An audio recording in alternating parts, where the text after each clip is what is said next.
8,000 temples, sure, but so what? When half of them are poorly made or the statues are shockingly ugly, how much do they really count for? If you ask me, at some point surely the quality of an establishment trumps quantity. A well-kept palace, after all, is better than 100 shoddy shacks. Oh, there you are. What am I doing? Filtering out facts from fiction in the arrays. Someone's gotta make sure His Highness's head isn't filled with gossip and nonsense. He's been gone for so long, completely out of the loop. Though who's to say? He might have been avoiding us. Maybe someone up here he was trying not to see. What? You didn't know about the largely esteemed General Zhu Yang? I thought you were down there, wandering the mortal realm.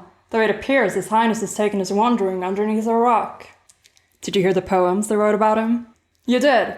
You must have heard the original. It's a classic, but if you ask me, the derivatives have a literary quality that has a little bit more flair.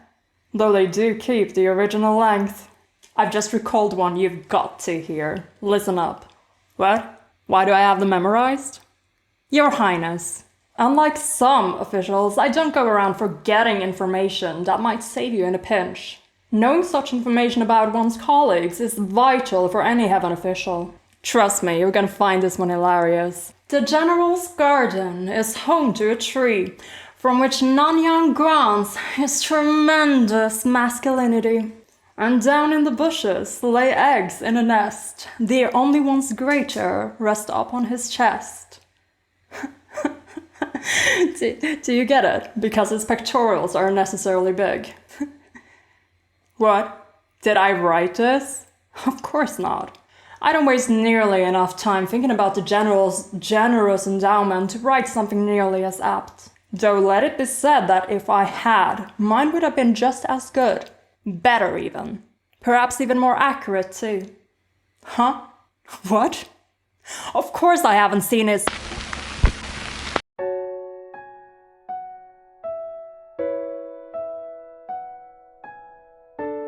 Good morning, good time zone and warm greetings to wherever you are in the world. This is Amelia, aka Space.Puffin, and thank you so much for enjoying my reaction / read along to chapter 1 and 2 of Heaven Official's Blessing. And maybe for enjoying my mooching cosplay skit as well. Yeah, I don't think it's a stretch to say that the officials of Xuanzhen Palace have 1 or 2 of these poems memorized. For important heavenly official business, of course. If you're a bit confused, I can't take credit for the idea. That credit goes to my lovely coffee supporters. For a while now in my Discord, in the channels reserved for the coffee supporters, my temple devotees, just for fun, we've been running these bets on how long it's gonna take me to record an episode. Usually that's anywhere between 2 or 5 hours. My strengths lie in how unpredictable I am. So we've been doing it for a while, and the closest time always gets a little prize. But if someone manages to guess the exact amount of time to the minute that I spend recording a video, well, recently we started a new thing. If you manage to guess the time it took me to record, you get to challenge me to do something. And I'll be honest, I didn't expect someone to win this time around because so far only one person has managed to guess the exact time. But I ended up having so much fun with it, so I hope you had a laugh as well. And if you enjoyed this, you better pray that my coffee supporters have Huachang amounts of luck.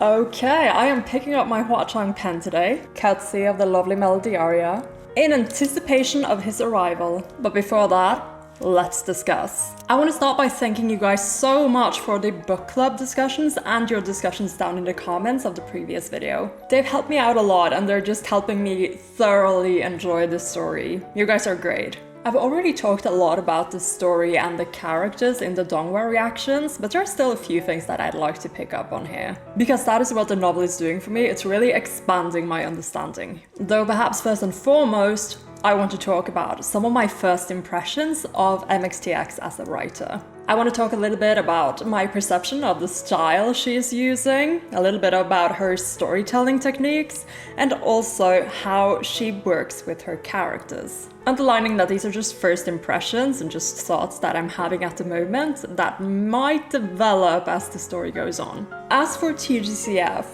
the style I feel like the author is going for is a sort of almost whimsical fairy tale sort of vibe. Like, she's already very good at painting this sort of magical, ancient feeling world that we're stepping into, but then she combines it with a very modern-ish twist that somehow almost has a sort of satirical take on the whole genre. To me, it's a little bit like Matthew Vaughn's film Stardust meets a bit of that Monty Python sort of thing.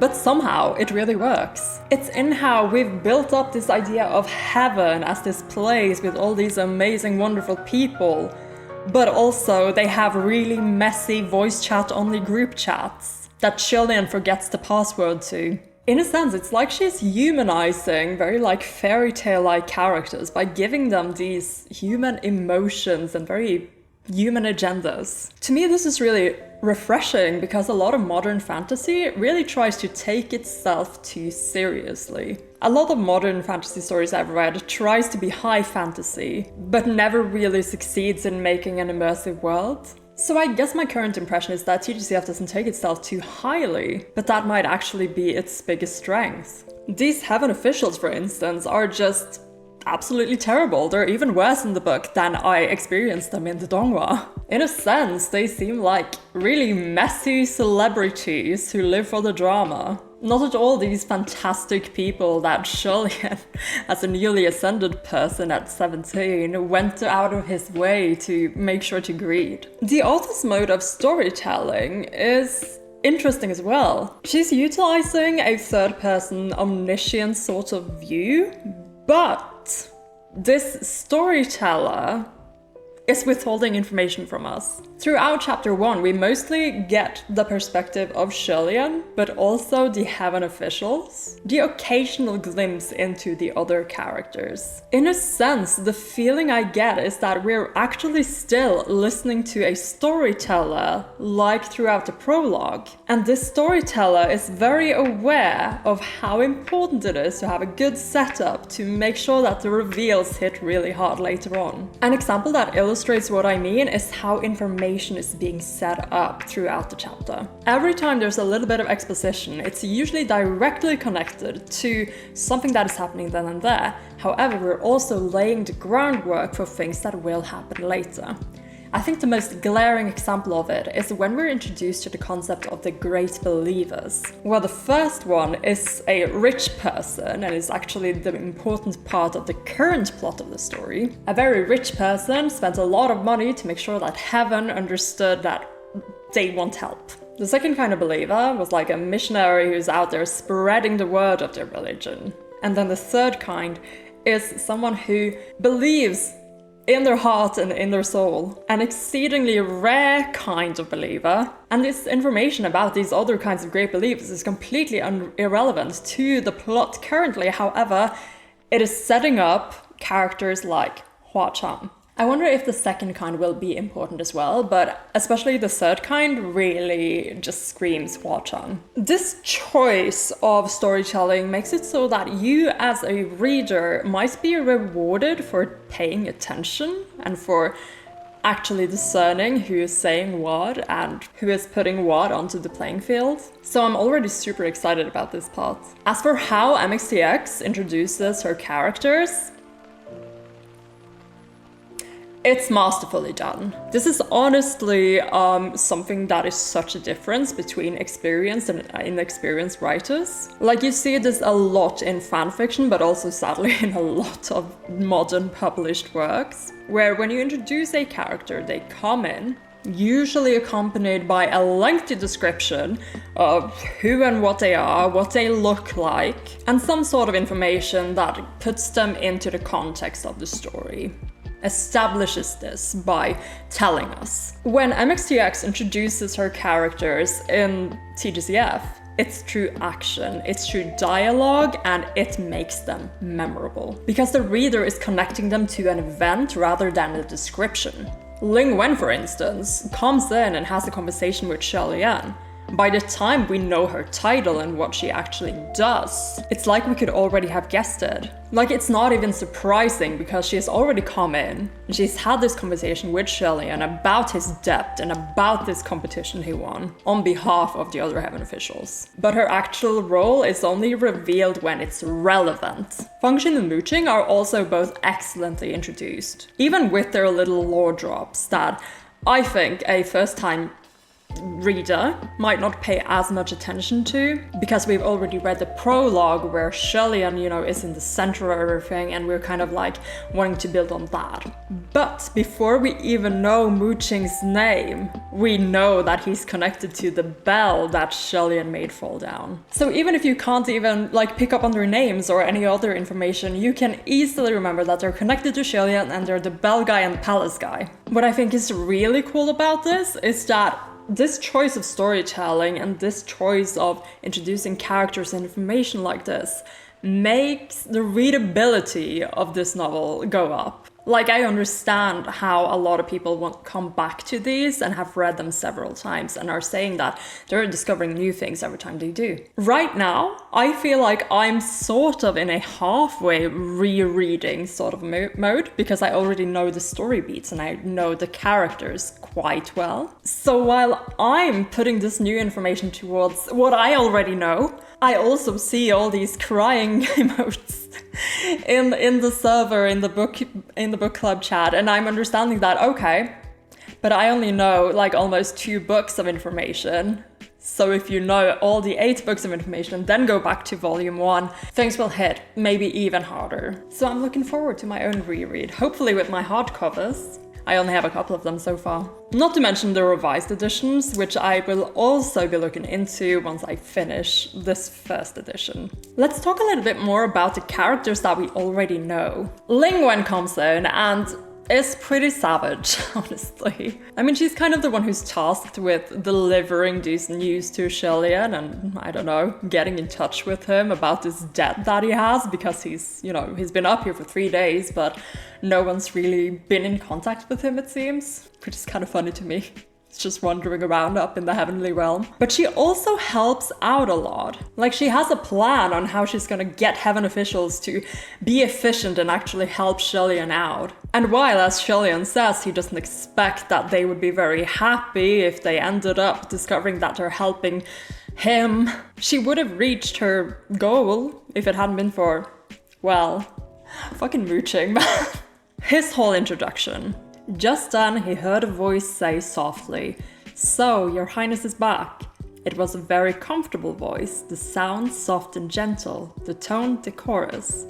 However, if one were to listen closely, one would discover that the voice was quite cool and indifferent, the same as the sentiment it carried, causing that soft gentleness to turn into something more malicious in intent.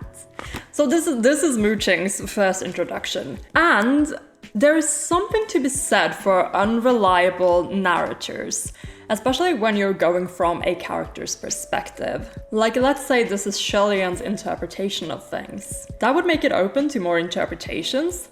However, remember, this is not Xie Lian's perspective, this is not his POV. So I actually think that we should take this at face value, because that challenges us as readers who already know mooching to actually consider why. And that means we need to consider Mooching's agency as a character. Gosh, I actually really love this, guys. So Mooching is introduced as a pretty and gentle voice, but also with a sort of malicious intent. He immediately takes a battle stance once Xie Lian enters the array.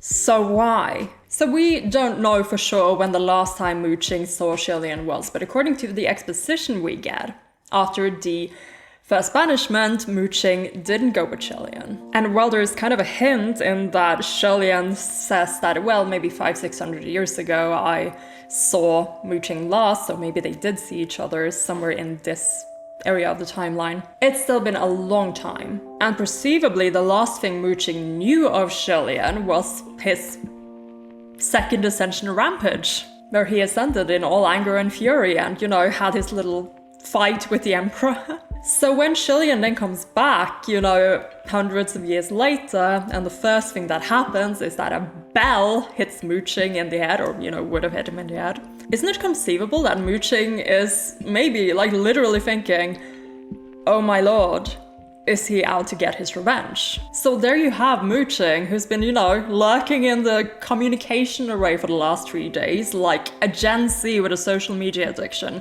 looking for news from Xie Lian. Because he needs to know, right? He needs to know if he's in danger. Like, he needs to verify this, because at the same time, because of the past that they share, and because of his consequent actions, I don't think he wants to be. He doesn't want to be on Xie Lian's bad side, but there is some sort of bad blood between them. I think it was very obvious in the Donghua that Mu Qing as well as Function have a lot of guilt regarding the situation with Xie Lian, but this relationship is way more complex and it's not just one way, one-sided. In the novel, we learn more things about Mu Qing as a character that we didn't learn in the Donghua, such as the fact that he is also from the slums, very poor background, had a dead father, apparently a criminal, and worked as a servant of the royal hall, where Xie Lian trained as a cultivator. We also learned later that he trained in a very auspicious land. Cave, it says in the translation, but generally a good holy piece of land. Simplifying this a lot here. Then faced a heavenly tribulation that we don't know what was. I'd be interested in knowing that. And descended as a god. And the whole reason that he could do that is because Xie Lian convinced the state preceptor to let him train at this cultivation place. And that piece of information added to their relationship makes it even more complicated and complex. Because we not only have a sort of servant and prince relationship going on, now we also have the fact that Xie Lian's decision back then is something that might have helped Mu Qing reach to where he has reached today. If he wasn't allowed to train at that time, perhaps he would never have ascended. Even though that part of it, the hard work, is at his own merits. I guess there is something to be said for the fact that you're more likely to ascend to heaven and ascend to godhood if you already have the playing field stacked in your favor. So even in heaven, I suppose Mu Qing is a little bit of an outlier. That said, I do think that there were general feelings of friendship between them because of the way Mu Qing is acting, the fact that he still wants to be by Xie Lian's side. And I think that what we're learning so far is a little bit about, how their story has become rumors and gossip. Like here on page 30, it says, things were rather awkward when it came to those two. The complicated plot had been spread in rumors for so many years, and everyone basically knew the story at this point. And then we get the exposition about Xie Lian and Mu Qing in the past. In other words, there are probably facts in here that haven't been revealed yet, but the perception that heaven officials have about Mu Qing is that he seems very proud and probably took the whole thing of having been lifted up from the dirt, so to speak, as a little bit of an insult. When the kingdom of Shan fell and Xie Lian was banished to the mortal world, Mu Qing didn't follow him. Not only did he not follow, he never once spoke a word in Xie Lian's favor. Either way, the crown prince was gone, so he was free. Which is very much the story painting this as, well, Mu Qing was lucky because he got away from, the god of misfortune and all the things that befell him. Like, it's a good thing that Mu Qing didn't have to be associated with him anymore. But again, by the way both Mu Qing and Function are acting, I think that that's not their feelings on the matter. So when Xie Lian then goes and doesn't even recognize Mu Qing, well, all his comments are just adding fuel to the fire. And sure, maybe Mu Qing is the one who's changed the most out of him and Function, but also there must be something about Function's entry that makes him immediately recognizable. So as far as new information goes, and I don't even think this is super plot relevant, but I like being able to remember it. We have the fact that Mu Qing grew up in the slums, and Function has been acting as Xie Lian's bodyguard since he was 14 years old. Or at least he was at his side from 14 years old. The reason why I like this information is because the more I learn about Function and Mu Qing, the more I'm realizing that they are actually parallels for Hua Chang. They are each other's foils in this really interesting manner. Mu Qing grew up in the slums of Shanle. Hua Chang did as well. Function, as it is implied, spent a lot of time looking for Xie Lian. as did Hua Chang. As for their roles, Feng Xin was the bodyguard who was supposed to protect Xie Lian. Mu Qing was his servant who was supposed to do things for him and make sure that he was living comfortably. I think in a sense, they were doing the things that Hua Chang wanted to do and to be for Xie Lian. I think that's why, for instance, that we see him fighting in the war as a soldier, because he wanted to fight and die and live for Xie Lian. And now, in the current timeline, Mu Qing and Feng Xin are not those things, but Hua Chang is. He has taken on the role of Xie Lian's protector, and he's taken on the role as someone who will provide and take care of Xie Lian, and also someone who will love him. Let's move on a little bit. So Xie Lian dashes dashingly down from the heaven. We have a really good visual for that in the last episode of season 2. And unknowingly puts a dashing cloud on Hua Chang's list of mortal enemies. There's a theory that water molecules have memory, right? Like he's about to find the most gruesome way possible that he can torture this collection of steam. And then after walking for 3 days, after getting really fucking injured, Xie Lian arrives at the mountain of meetings at the little tea shop of chance encounters, where he meets George, the butterfly, who finally gets to start his redemption arc. Now, I don't imagine that this is Hua Chang's first time learning about Xie Lian being, I was about to say alive, his reappearance. But it sure is the first time his exact whereabouts popped up in his Find My Gaga app. My god. 8.8 kilometers away from your position. Just imagine that feeling though, like having looked for him for so long and then you're just so close. You know exactly where he is, fucking finally. This is what chips are made of. Okay, so why don't I think this is his first time learning that Xie Lian has appeared? Well, we know that Hua Chang has a spy in heaven now. My best theory is still that Earthmaster is two-timing, and that he was also somehow involved in the building of the connection from Shanla Palace up in heaven to the teleportation ring. Because we know that Earthmaster is really good at these spells, and also that would explain why Pei Ming wouldn't have known that anything was up. Maybe, sort of, kind of. Either way, this is a bit of a tangent. The point is that I think Hua Chang knows where Xie Lian was headed. And that's why George is in this area in the first place. And in a way, that is Hua Chang's first appearance in the story. Followed by the first appearances of the junior officials, who despite looking like they'd want to be anywhere else, insist on staying and are rather competent in their logic reasoning. Well, when they're not busy pushing each other's generals down. Though seriously, Fu Yao? Memorizing a whole poem about General Nanyang's big dick energy is kinda sus. Just saying. The novel lets us spend more time in this whole situation by having the characters move a little more back and forth. We have Xie Lian stopping to pray and pay respects at this minor god's little shrine, who's scared shitless of the junior officials who come from these really powerful heaven officials, so their energies are just like two fucking flamethrowers next to Xie Lian, who has like no spiritual energy around him because of the cursed shackle. We meet Miss Ying, Shao Ying, who is praying at the Nanyang temple, and then you have Xie Lian trying to save her modesty. That goes so-so, like he succeeds in the end, but at the cost of himself. We get shirtless Xie Lian. Animators, please. I know there were concept sketches of this scene somewhere, and we get the introduction of the cursed shackles that we have actually not seen, at least the one on his neck, in the Donghua yet, but is clearly introduced here in the second chapter. The next second, Nanfeng and Fu Yao's gazes hardened as their eyes fell on his throat. A black collar encircled his snow-white neck. Sensing the stare, Xie Lian gave a light smile and turned around. First time seeing a real cursed shackle?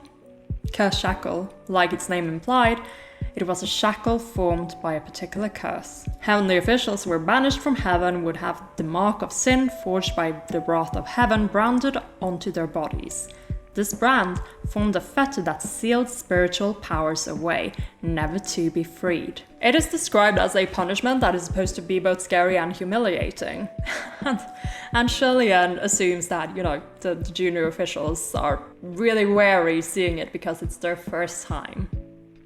Surely there are no other reasons why their gaze would harden like that, seeing this mark upon Xie Lian. And that leaves us with the upcoming chapters of the first volume of Heaven Official's Blessing, expecting the appearance of the Lost Ghost Groom. Anyway, there are far too many details that deserve mentioning, but don't really get a place in a video like this. If you are interested in discussing more details from the chapters that we are reading of TGCF Volume 1, consider leaving me a comment or joining the book club in my Discord server, where every single detail is given more time and more room for discussions and reactions. Again, most of the action happens here on this YouTube channel and also in the main channels of the server that everyone has access to. But if you also want to partake in the discussions in the private channels of the server, consider donating to me on Ko-fi. Again, and I can't stress this enough, completely optional. My full content is always posted here first. But maybe you too would like a pretty pin. So before we read chapter 3, let's do our mentions. The first shout out today goes out to Rast. Thank you so much for your P donation and for being so generous. We will be upgrading your Temple Guardian to cat butt. Trust me, they're very, very powerful butts. I got another repeat donation from the wonderful Maddie. Thank you so much for your generosity. I'll be putting up this cherry blossom by your name today. Happy to receive another donation from Dean Catcher. I'll be putting up this heart by your name tag today. Thank you so much. And thank you for your well wishes and congratulations. Another cherry blossom, this time for my wonderful mod and junior official, Luanga. Thank you so much again for your generosity, for spending all your time with us in the server, and for just being such a wonderful person. I don't know how it happened, but apparently that's a prerequisite for having become my junior official. All my mods are such kind and wonderful people, so thank you so much again for giving me all that time and effort. We love you, Luan. And lastly, I peeled this little fruit for the wonderful Rennie, whose pin connection is also growing out of bounds. I don't know what to do with you anymore. Honestly, just so overwhelmed from all your generosity. I am so happy that you're still enjoying these videos, and I hope that you'll continue enjoying them for as long as I'm making them. And that is our coffee board for today. Again, I did have a lot of people congratulating me for finishing the Donghua and for starting the book series finally. And I know that the best way to make sure that this is worth it for you guys is to continue it. So let's do it. Let's read chapter 3. And hopefully, if I am lucky, this is the chapter where we finally meet him. Alright, cup of tea acquired, book in hand, notepad at the ready, our ellipsis counter ready to go. I might have to do like tallies up on the board if this continues actually. We're ready to do Heaven Official's Blessing, chapter 3. The ghost takes a bride, the crown prince mounts the bridal sedan. One of the sedan carriers wasn't paying attention and stepped on an arm. He screamed without thinking, and then immediately the entire wedding procession was in an uproar. Good lord, that band of men whipped out their shining broadswords. They yelled, "What's the matter? Has it come?" Commotion had broken out in the street. When Xie Lian looked closely, the body and its head severed wasn't a real person, but a wooden puppet. "It's too ugly," Fu Yao commented again. The tea master just happened to be coming over with a copper teapot. Xie Lian recalled his attitude yesterday, so he asked, "Shopkeeper, I saw that group of people banging drums and gongs yesterday, and I see them doing the same again today. What are they doing?" "Seeking their own ruin," the tea master said. Xie Lian wasn't surprised.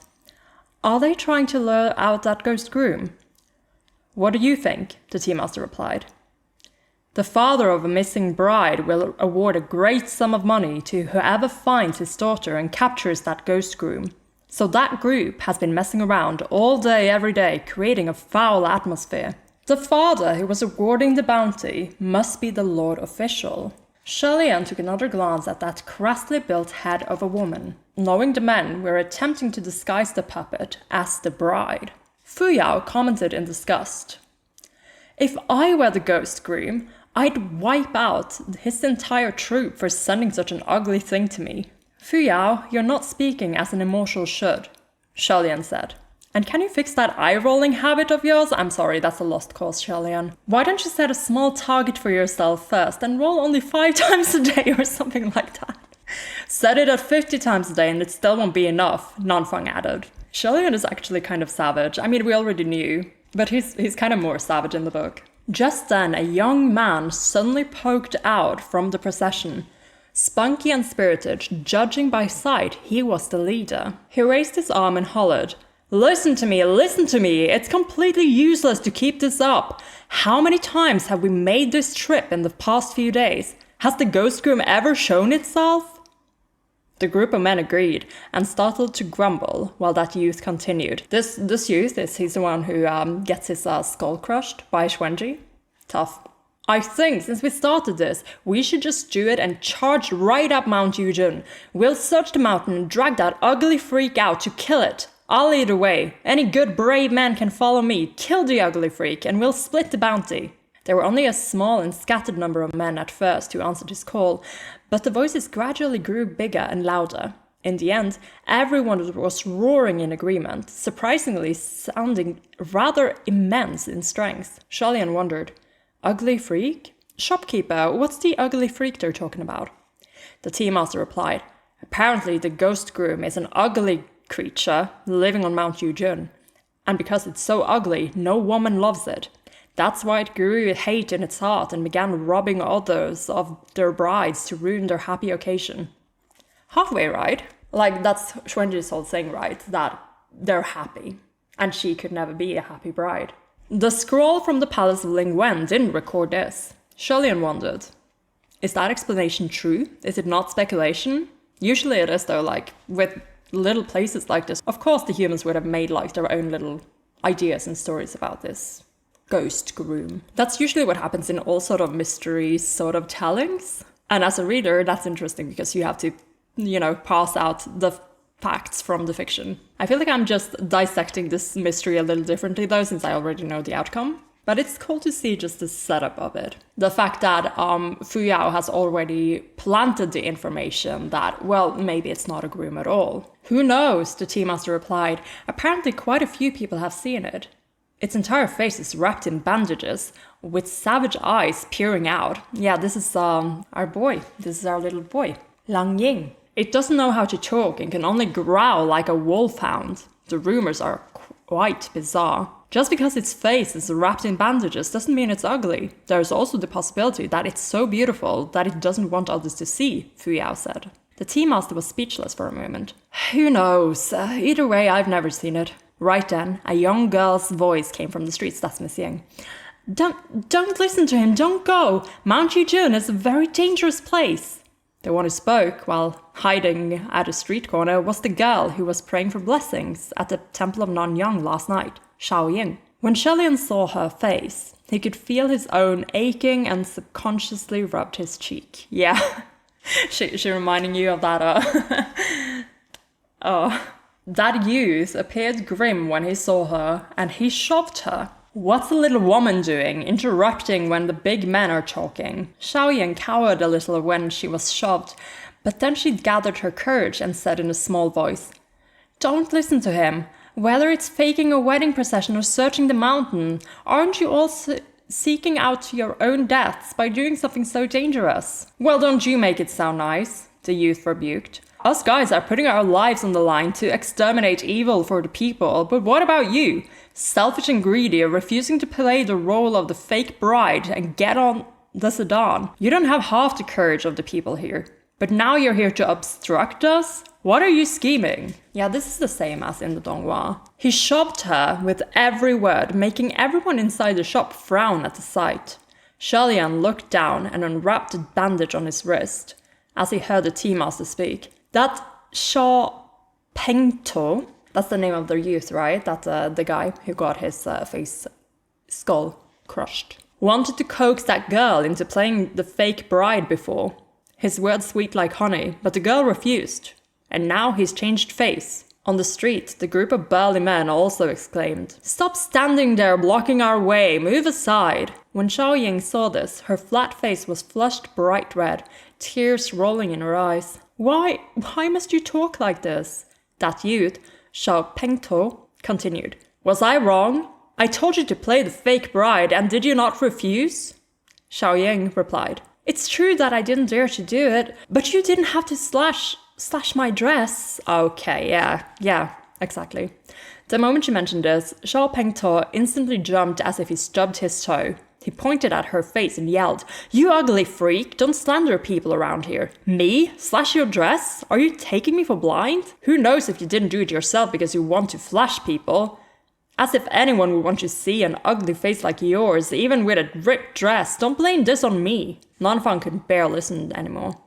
And the teacup shattered in his hand with a crack. Righteous Nanfang, okay. Just as he was about to stand up, however, a white silhouette drifted past. At the same time, Xiao Pengtou was jumping a foot high, yelped, and fell on his butt on the ground, holding his face while blood dripped from between the cracks of his finger. No one in the crowd had a chance to see what exactly happened before the boy was already sitting on the ground. At first, they thought it was Xie Lian who went berserk. Yet, when they looked at her, they couldn't really see her. A white-clad cultivator had come and shielded her. I love you. I think that was the scene when I started falling for Xie Lian, actually. They animated it so well in the donghua. It's such a badass scene. Xie Lian tucked his hand in his sleeves, not bothering to look back. He grinned happily at Xie Lian, bending slightly at the waist to meet her eyes. Miss, I was wondering if I might have the pleasure of inviting you inside for a cup of tea. Xiao Pengtou was sprawled on the ground. His mouth and nose were in excruciating pain. His entire face was in agony, as if he had just been cracked brutally by a steel whip. Yet this cultivator clearly didn't carry any weapons, nor did Xiao Pengtou see how this man had struck or what he had used to strike. He scrambled to crawl up, then brandished his blade and yelled, This man used wicked magic!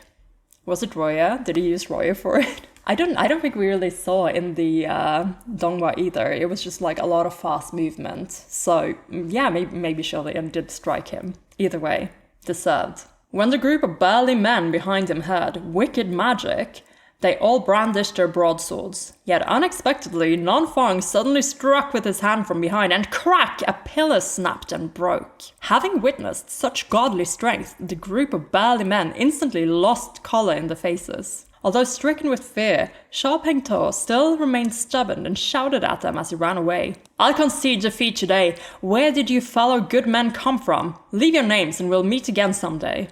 Nanfang didn't even care to answer him, but next to him Fuya replied, Very kind, very kind. This one is from the temple of Jiang. Nanfang struck out another hand, and those two began to spar soundlessly. Xie Lian wanted to invite a little maiden in to sit for a bit first, order some fruit tea or something. Yet before he could, she walked off on her own while wiping her tears away. He sighed, watching that retreating back, then went inside by himself. When he entered the tea shop, the tea master chided, Remember to pay for the pillar. Thus, when Xie Lian sat down, he turned to Nanfang. Remember to pay for the pillar. ... replied Nanfang. Our tally is growing. Before that, let's focus on proper business, Xie Lian said. Who can lend me some spiritual powers? I need to enter the communication array to verify some information. Nanfang raised his hand, and the two clapped palms as an oath, counting it as binding an extremely simple contract. Thus, Xie Lian could finally enter the communication array once more. The moment he entered, he heard Ling Wen say, Your Highness finally managed to borrow some spiritual powers. Is everything in the north going well? Were the two junior martial officials who volunteered themselves any help? Xie Lian looked up and glanced at the pillar Nanfang snapped with his palm earlier. Then he glanced at Fuya, who was currently resting with his eyes closed, wearing a cold and distant expression. Then he replied, The two junior martial officials both have their own values and are both talents worth nurturing. Oh, you're too kind, Xie Lian. Ling Wen chuckled. Then we must congratulate General Nanyang and General Xuanzhen. On your Highness's words, the future of those junior martial officials must be infinite, and they will soon ascend themselves. Do you think Ling Wen knows? Ling Wen must know. Like, Ling Wen would know who all the officials have as their junior officials, right? So Ling Wen absolutely knows, and she is taking the piss out of it. Do you think that their voices are in the do you think that they can listen to this? They're listening in on this, right? It wasn't long before Mu Qing's voice surfaced coolly. He didn't inform me of this outing, so let him be. Either way, I don't know anything. You really are lurking in the communication array all day, Xie Lian thought. Yeah, they keep calling him out on it. But okay, that's interesting. So the generals did know, is the story now. Because apparently they didn't know anything about this for a long while in the Donghua, but now we know that, well, within a day they know. Your Highness, Ling Wen said, where have you settled? The north is guarded by General Pei. His worshippers are abundant. If your Highness has any need, you can stay temporarily at his temples of Mingguang. There's no need for the trouble, Xie Lian replied. We didn't find any temple of Mingguang nearby, so we settled in a temple of Nanyang. A quick question, Ling Wen. About this ghost groom, do you have any more information? Yes, Ling Wen replied. The result of its rank evaluation was just processed by my palace. It's a wrath. A wrath. In regard to the monsters, demons, and ghosts that caused great turmoil within the mortal realm, the palace of Ling Wen had categorized them based on their abilities. The ranks were as follows: Fierce, Malice, Wrath, and Supreme. I don't think we ever really talk about the two lower levels. We have we probably met ghosts who categorize as them, but it's never been explicitly said to us.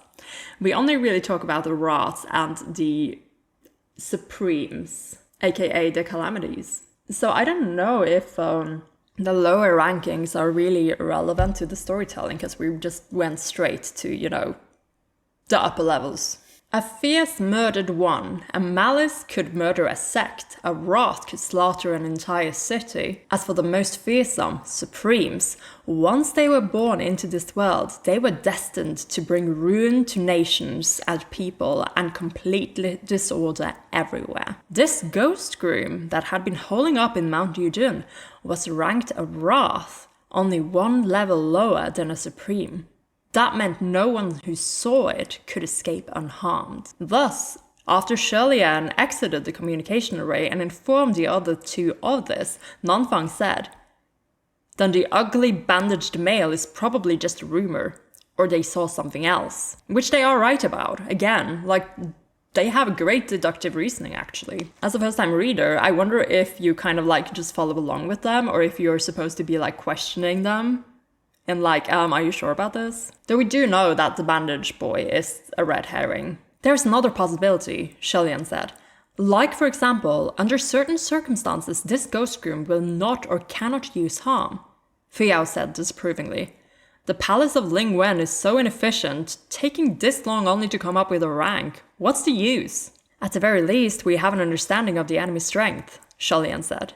But since it is a wrath, the ghost groom's spiritual powers must be very strong, and a fake puppet will not be able to deceive it at all. If we want to lure it out, then we can't cast a camouflage spell on puppets for the wedding procession. And we can't carry weapons either. I'm smiling because I have my second piece of art coming up. Just a second, we'll catch up. The most important thing is, the bride must be a living person. We'll just find a woman on the street to use as bait, Fuyao said. Nanfang, however, rejected the idea. No. Why not? Fuyao said. Think they'll be unwilling? Give them a sum of money and they'll be willing then. Well, that's pragmatic of you. Probably true too. Fuyao, even if there are women who are willing, it's best if we don't employ this method, Xie Lian said. This ghost groom is a wrath. If there are any mishaps, nothing will happen to us. But if the bride is kidnapped, a meek woman won't be able to escape or fight back. So it's certain death for her. If we can't use women, then we have to use men, Fuyao said. Nanfang said. Where are we going to find a man who is willing to... He trailed off, and the two gazed over. Xie Lian was still sitting there, smiling. Question mark, question mark, question mark. That's another one. That's not an ellipsis, but it's like a questioning ellipsis, I suppose. Does that get its own category? It's really funny though. We just keep going with this. Anyway, we have a second art. And it's nighttime, the Temple of Nanyang. We are back in the temple, and we have the junior officials, and we have Xie Lian wearing the first draft of the bridal the dress, I suppose. No hairdo or anything, it seems. Oh, he's so precious. Okay, looking at the junior officials, I'm trying to decipher which one of them is Fu Yao and which one of them is Nanfang. Like, who would have the most extreme expression in this instance? Like, this guy has way more detailed clothing than the other guy, but also he's really like reacting to this. I wonder if this is supposed to be Nanfang. It's seriously hard to tell, actually, since we don't really have a lot of descriptions about them except that Nanfang was very handsome. Let's see if we can find any hints. Xie Lian emerged from behind the back of the temple with his hair down and flowing, looking disheveled. The two standing guard by the temple entrance looked, and Nanfang swore, "Fuck!" right on the spot before charging out. That's gotta be him then. That's gotta be Nanfang in the corner. Xie Lian was speechless for a moment, then he said, "Was that necessary?" No matter who looked, they could tell with one glance that this was a handsome man with gentle brows. But this was precisely the reason why many would be unable to stand the image of a perfectly good, handsome man wearing a woman's wedding dress. Nanfang, for example, couldn't bear it at all, which was why his reaction was so extreme. Xie Lian saw Fu Yao was still standing there, scanning him up and down with a complicated look. He asked, "Is there anything you wish to say?" Fu Yao nodded. "If I were the ghost groom and someone sent a woman like this to me..." "You'd wipe out the entire town, was it?" Xie Lian finished for him. Fu Yao replied frigidly. "No, I'd kill the woman." Xie Lian smiled. "Then I can only say, thank goodness I'm not a woman." Fu Yao said, "I think, why don't you go and ask the communication array now to see if there is any heavenly official who is willing to teach you transformation magic? That could be more practical." Yeah, we know a thing or two about that, don't we? Are you telling me we could have had Windmaster in Volume 1? Like, I am 100% sure that if they mentioned, "Hey guys, we need someone to help us cross-dress," Sheching Chuan would have been there, like call them Speedmaster, they would have been there in a second. There certainly were several heavenly officials who, on account of their own unique needs, knew transformation magic. Yeah, we're already establishing Windmaster here. However, it was probably too late to learn now. Over on the other side, Nanfang came back in with a gloomy face. He was much calmer after having sworn, a trait that was truly entirely the same as the general he served. Really rubbing off on the junior officials, huh? Seeing it was getting late, Xie Lian said, "Whatever, it's all the same when the veil goes on." He was about to put the covering on when Fu Yao raised a hand and stopped him. "Hang on, you don't know how that ghost groom harms people. If he raises the veils and feels deceived, wouldn't that just provoke unnecessary trouble? Rage is unpredictable, and events can take unexpected turns." Xie Lian thought that made sense, but when he took a step, he heard a rip. The wedding dress Fu Yao got him really didn't fit that well. A woman's form was much daintier. After he put on the dress, while the waist was surprisingly just fine, okay, Xie Lian, okay, I see you there, dainty waistline. He was severely restricted in raising his arms and lifting his feet. When the movement was too wide, the robes ripped. Just as he was looking everywhere to see where the fabric was torn, a voice came from the entrance of the temple. "Excuse me." The tree looked to the source of the sound and saw Xiaoying holding a properly folded white robe in her hands while standing at the entrance of the temple. She was watching them with trepidation. "I remember it was here where I met you. I wanted to come over to see if I'd run into you again," Xiaoying said. "I've washed these clothes. I'll put them here. Thanks so much for yesterday and today." Xie Lian was just going to smile in response when he suddenly remembered his own appearance and decided it was best if he didn't speak to scare people. Yet, unexpectedly, not only was Xiaoying not frightened, she took another step forward. "Are you... If you like, I can help." "No, miss, please don't misunderstand. This isn't a hobby of mine," Xie Lian explained. Xiaoying quickly replied, I know. What I meant was I can help you, if you don't mind. You guys are going to catch the ghost groom, right?" Her voice and her expression both lifted instantly. I know how to tailor clothes. I've got needles and thread on me at all times. I can help fix anywhere that doesn't fit, and I can even help with makeovers. Let me help you. ... 2 instants time passed. I think I learned that incense is about 15 to 30 minutes, so maybe an hour-ish. And Xie Lian once again emerged from the back of the temple with his head down. This time, the bridal veil was already in place.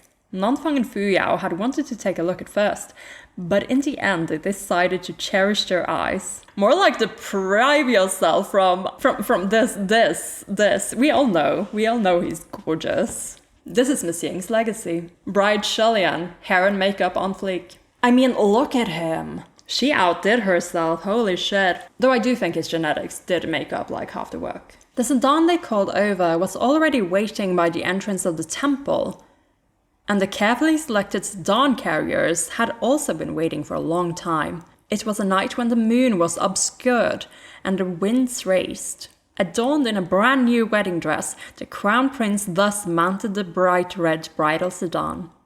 The entire body of that bridal sedan was dressed in bright red satin, which was embroidered with colored threads spelling the words blooming flowers and full moon and dragon and phoenix bring prosperity. Idioms meaning perfect happiness and extremely good fortune. Nanfang and Fu Yao were on the right and left respectively, escorting the bridal sedan on either side. Xie Lian sat poised within the sedan, swaying along with the movement of the sedan carriers. The 8 sedan carriers carrying the large palanquin were all outstanding military officers.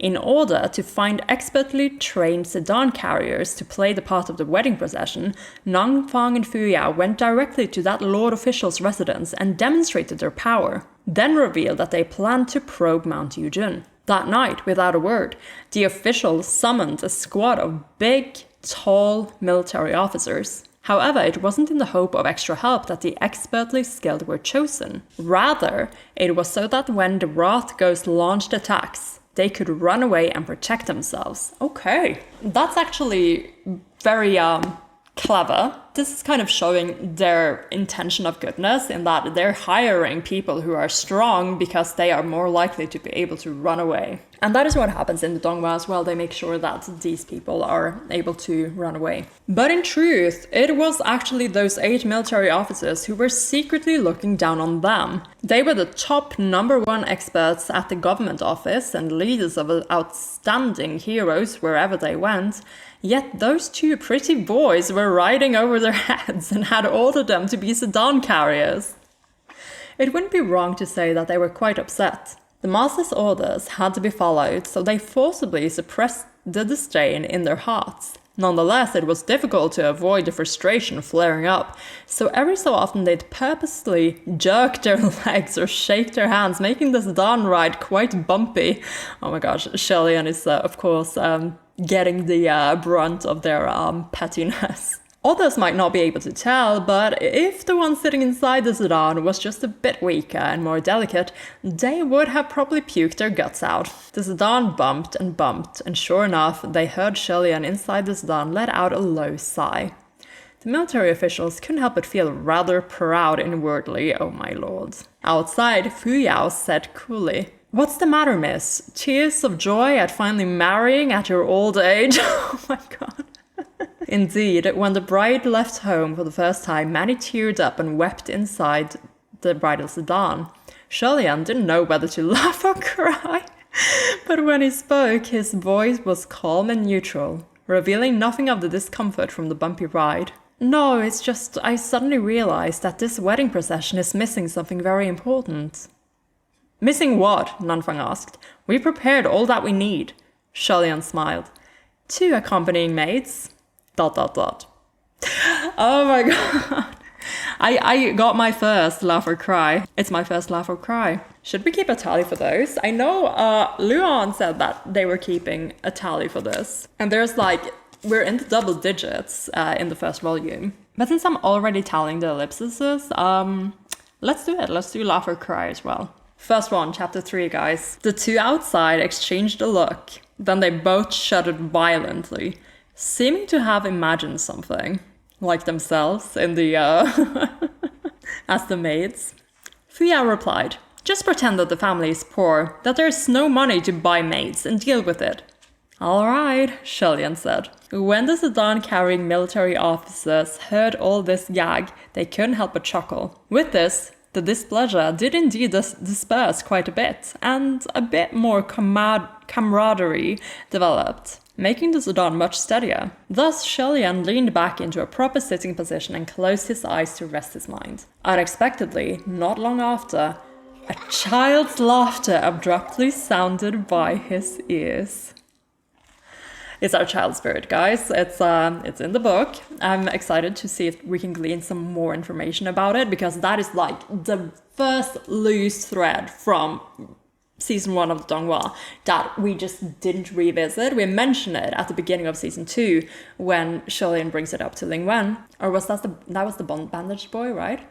I think he brings up the bandaged boy to Ling Wen, and we mentioned the child spirit in episode 4 of season 1. Either way, it has not come up again since, and I really want to know if there are more details about it that I should be paying attention to. So the child spirit sounded by his ears, laughing. The laughter rippled across the mountain, thorough and peculiar. However, the bridal sedan neither paused nor stopped, continuing steadily on its way.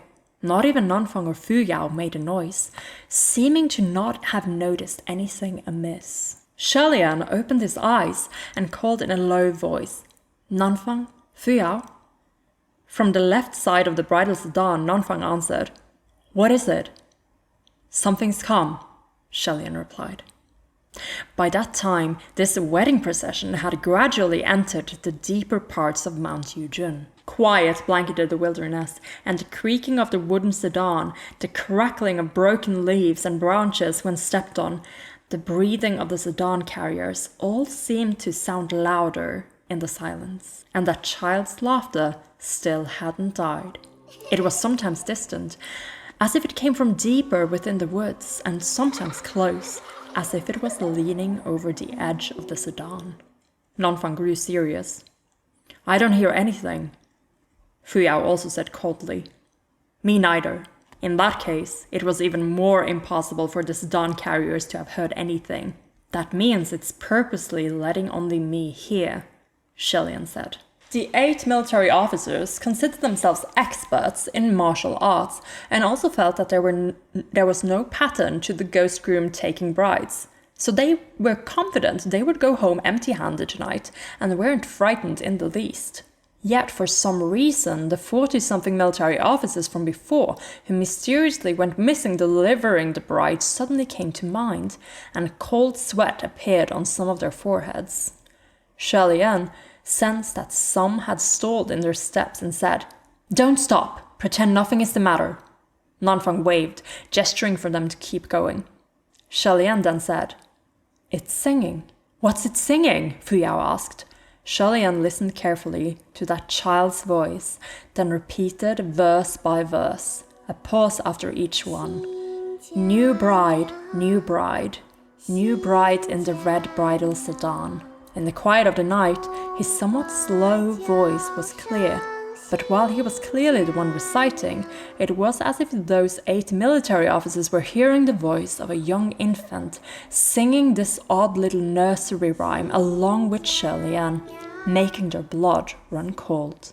Xie Lian continued, "Brimming tears pass the hills, smile not under the bridal veil. Is it the ghost groom? Or what is it?" After a pause, Xie Lian said, "No, it keeps laughing. I can't hear clearly anymore." Nanfang frowned. "What did that mean?" "It means exactly what you heard," Xie Lian said. "It's to tell the bride inside the sedan to only cry and not smile." "I mean, what's the meaning of this creature running over to give you hints like this? That's what I want to know, Nanfang." Always having the opposite opinion, Fu Yao said, "It might not be giving hints. It's also possible that it's purposely trying to encourage the opposite, and only smiling can keep one safe and sound. But its objective is to trick people into crying. It's hard to say if the brides from the past were deceived like this." Like I'm so confused still, because this child spirit obviously knows about Xuanji, or at least the situation like very well. So I feel like if Xuanji knew about it, we would know a little bit about it. There would have been some sort of hints, and Qirong doesn't mention it either, even though he does mention having been involved with Xuanji. What the fuck is this child's spirit? Like, I guess it could be connected to Long Ying in some sense, but I don't know. I really don't know. Oh, Fuyao, when hearing such a voice on the road, any normal bride would be scared to death. How could they smile? Xie Lian said. Besides, what's the worst that could happen, whether I cry or smile? Getting kidnapped, Fuyao said. And isn't that our objective of tonight's outing? Xie Lian asked. A hard sniff came out of Fuyao's nose, but he stopped his rebuttals. Xie Lian continued. And there's another thing I feel I must tell you both. What? Nanfang asked. I've been smiling ever since I mounted the bridal sedan, Xie Lian said. ... Just as he spoke, the body of the sedan abruptly dipped. There was suddenly a commotion outside among the 8 military officers, and the bridal sedan came to a complete stop. Nanfang shouted, Don't panic! Xie Lian raised his head slightly. What's going on? Fuyao replied coolly. Nothing. We've run into a bunch of beasts, that's all. Just as he answered, Xie Lian heard the sharp howl of wolves pierce the night sky. Like on the full art. The wolves in the background. A pack of wolves was blocking the way. This didn't feel normal, no matter how Xie Lian thought about it. Quick question. Are there often wolves running around on Mount Yujin? One of the military officers carrying the sedan answered, It's unheard of before. How is this Mount Yujin? Xie Lian raised his eyebrow. Then we've come to the right place. These were only wild wolves of the mountain. They couldn't do anything to Nanfang and Fuyao, nor could they do anything to those military officers who spent years rolling around the edge of danger. It was just that they were all focused earlier on deciphering that bizarre and eerie nursery rhyme, which was why they were so taken by surprise. From deep within the woods, in the dark of night, pairs and pairs of haunting green wolf eyes lit up. One starving wolf after another slowly emerged from within the forest, surrounding them. However, it was so much better to face beasts one could see and hit than to face a creature one could neither hear nor touch, and so the group started rubbing their hands and clenching their fists, ready to get down to slaying. However, the good part was yet to come. What followed closely behind the wolves was the sound of rustling and cracking, a series of odd noises that sounded like beasts, but not quite, and like humans, but not. A military officer exclaimed in alarm, What's that? What is that thing? Nanfang also cursed. Xie Lian knew that something unexpected had happened and tried to stand. What's happened now? Nanfang immediately replied, Don't come out! Xie Lian had only just raised his hand, and when the sedan violently jolted, as if something had pressed against the sedan door, he didn't lower his head. But he dropped his eyes slightly, and from beneath the bridal veil, he saw the back of the head of something black. It had actually climbed into the sedan. The creature crashed headfirst through the sedan door, but was then forcefully dragged out by the man outside. Nanfang swore in front of the sedan. Fuck, it's a Binu! Whatever is a Binu, one of those creatures, zombie-like creatures in the Zhonghua. Xie Lian knew this was going to be downright troublesome the moment he heard it was a Binu. Based on the evaluation of the palace of Ling Wen, Binu were creatures that didn't even deserve to be ranked fierce. Allegedly, Binu were once human, but by the looks of them now, even if they were considered humans, they'd be deformed humans. They had heads and faces, but the features were smeared and unclear. They had arms and legs, but were too weak to walk. They had mouths and teeth, but they couldn't bite anyone to death no matter how much they tried. But if there was a choice, everyone would rather run into the scarier fears or malice-ranked ghosts than these creatures. This was because Binu often appeared at the same time as other monsters, demons, and ghosts.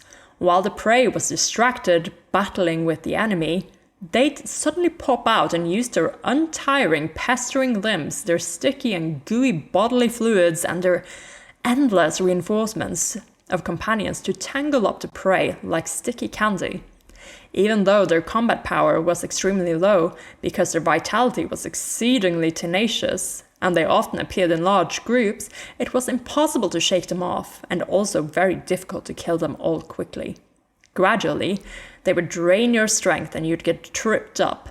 That instance of carelessness, the opportunity for which your enemy was waiting, would spell your end.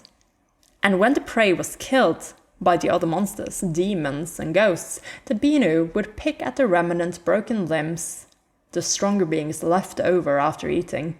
They'd eat with keen pleasure and gnaw the bones full of holes and scraps. Okay. So this is an interesting pack enemy, I suppose. Feels a little bit RPG-ish, actually. And yes, you will hate running into these weaker enemies, but who come with these like status effects that just keeps you down.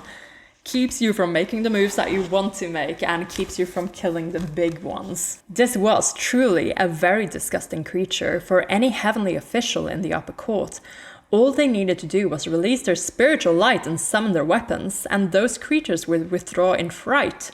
But to the junior officials of the middle court, those creatures were exceedingly vexing. Fuyao spat with disgust from a far distance.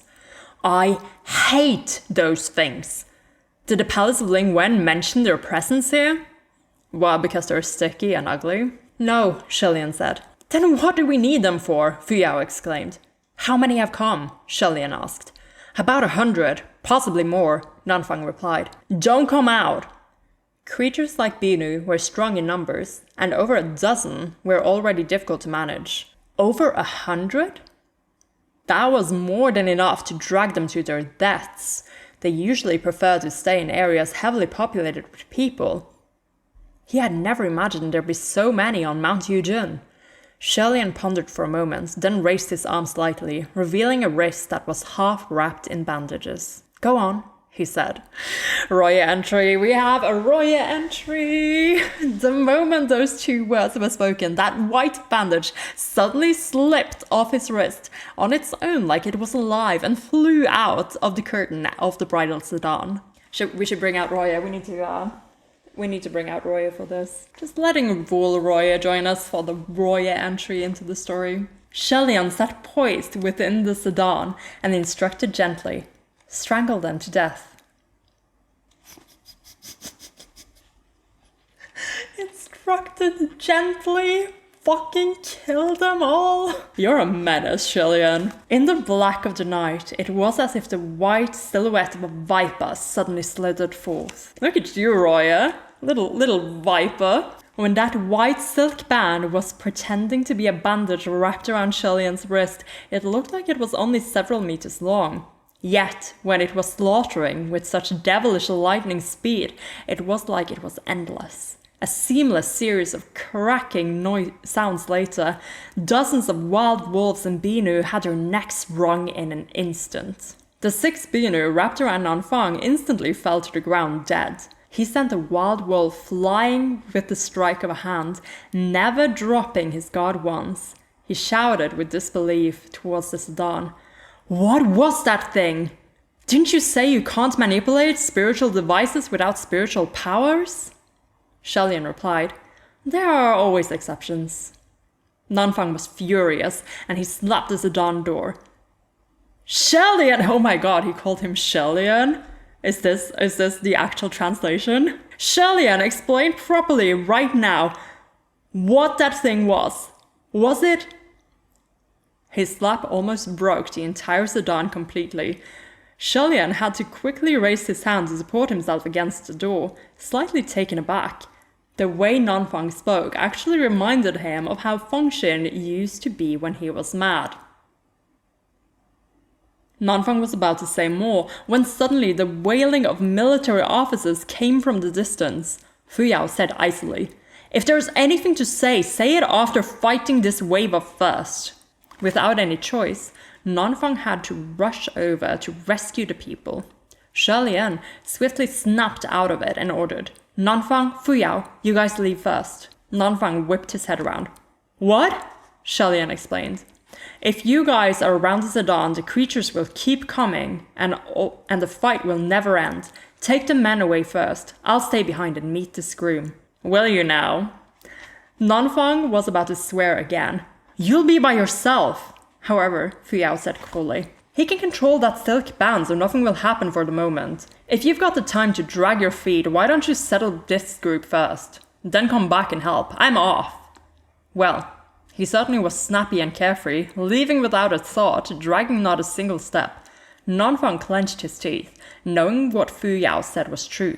So he turned to the military officers who were there. Come with me first. Sure enough, after they left the bridal sedan, while that pack of wolves and Binu were still pestering them, there weren't any new waves joining the fray. The two each escorted 4 military officers, and on the way Fu Yao fought as he spat hatefully. I can't believe this. If I wasn't... He stopped mid-speech. The two met eyes, and the look was odd. Fu Yao swallowed his words and turned his head away, both temporarily stopping and not bringing it up. They then continued to hurry forward. Around the bridal sedan, corpses were strewn all over the ground. The silk band, Roya, had already strangled every wolf and Binu that had lunged forward. It came flying back, gently wrapping itself back onto Xie Lian's wrist on its own. Xie Lian sat within the sedan quietly, surrounded by the infinite darkness and the rustling of the sea of trees. All of a sudden, everything fell quiet. Thank you, Roya, for your service. It's really warm here, though, and you're made of wool, so I'm gonna put you away for now. You can be over here. I am seeing the silhouettes of an art piece coming on the next page. Like you can see it through the page if you look closely. I am so ready. I am so ready. The sound of wind and the sound of the sea of trees, the howling and roaring of demonic creatures, all sank into a deadly silence in an instant, as if they were afraid of something. And then he heard a very soft chuckle. It sounded like a man, but also a youth. Xie Lian sat poised and quiet. Do I look at the art first or do I read it first? Oh my god, let's look. It's Xie Lian. It's Xie Lian in the bridal sedan, and then you see the hand with the thread. You see the hand with the thread. The silk band Roya was quietly encircling his hand, ready to strike at a moment's notice. If whoever had come showed a trace of killing aura, it would instantly, wildly strike back with 10 times the power. Yet unexpectedly, what came wasn't the anticipated attack or any murderous intent, but something else. The curtain of the bridal sedan was lightly lifted, and from underneath the bright red veil, Xie Lian saw the person had extended a hand to him. The fingers were well defined.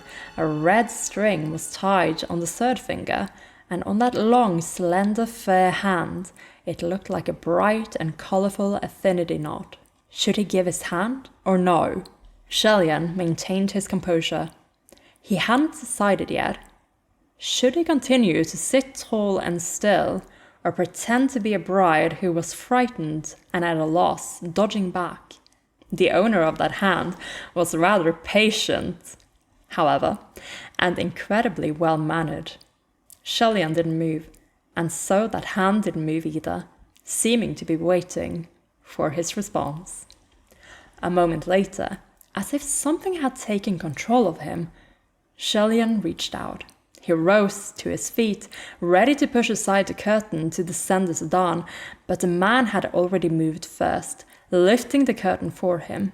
The man who had come grasped his hand, but didn't squeeze too hard, as if he was afraid of hurting him, somehow giving the impression of taking the utmost care. Xie Lian had his head bowed and let the man guide him slowly out of the sedan. Below the veil, Xie Lian could see by his feet the dead body of a wolf that the silk-band Roya had strangled. An idea came to him, and Xie Lian lightly tripped, falling forward with an alarmed gasp. Okay, The man immediately reached out and caught him. Xie Lian also twisted his hand to catch the man's helping arm and felt something odd.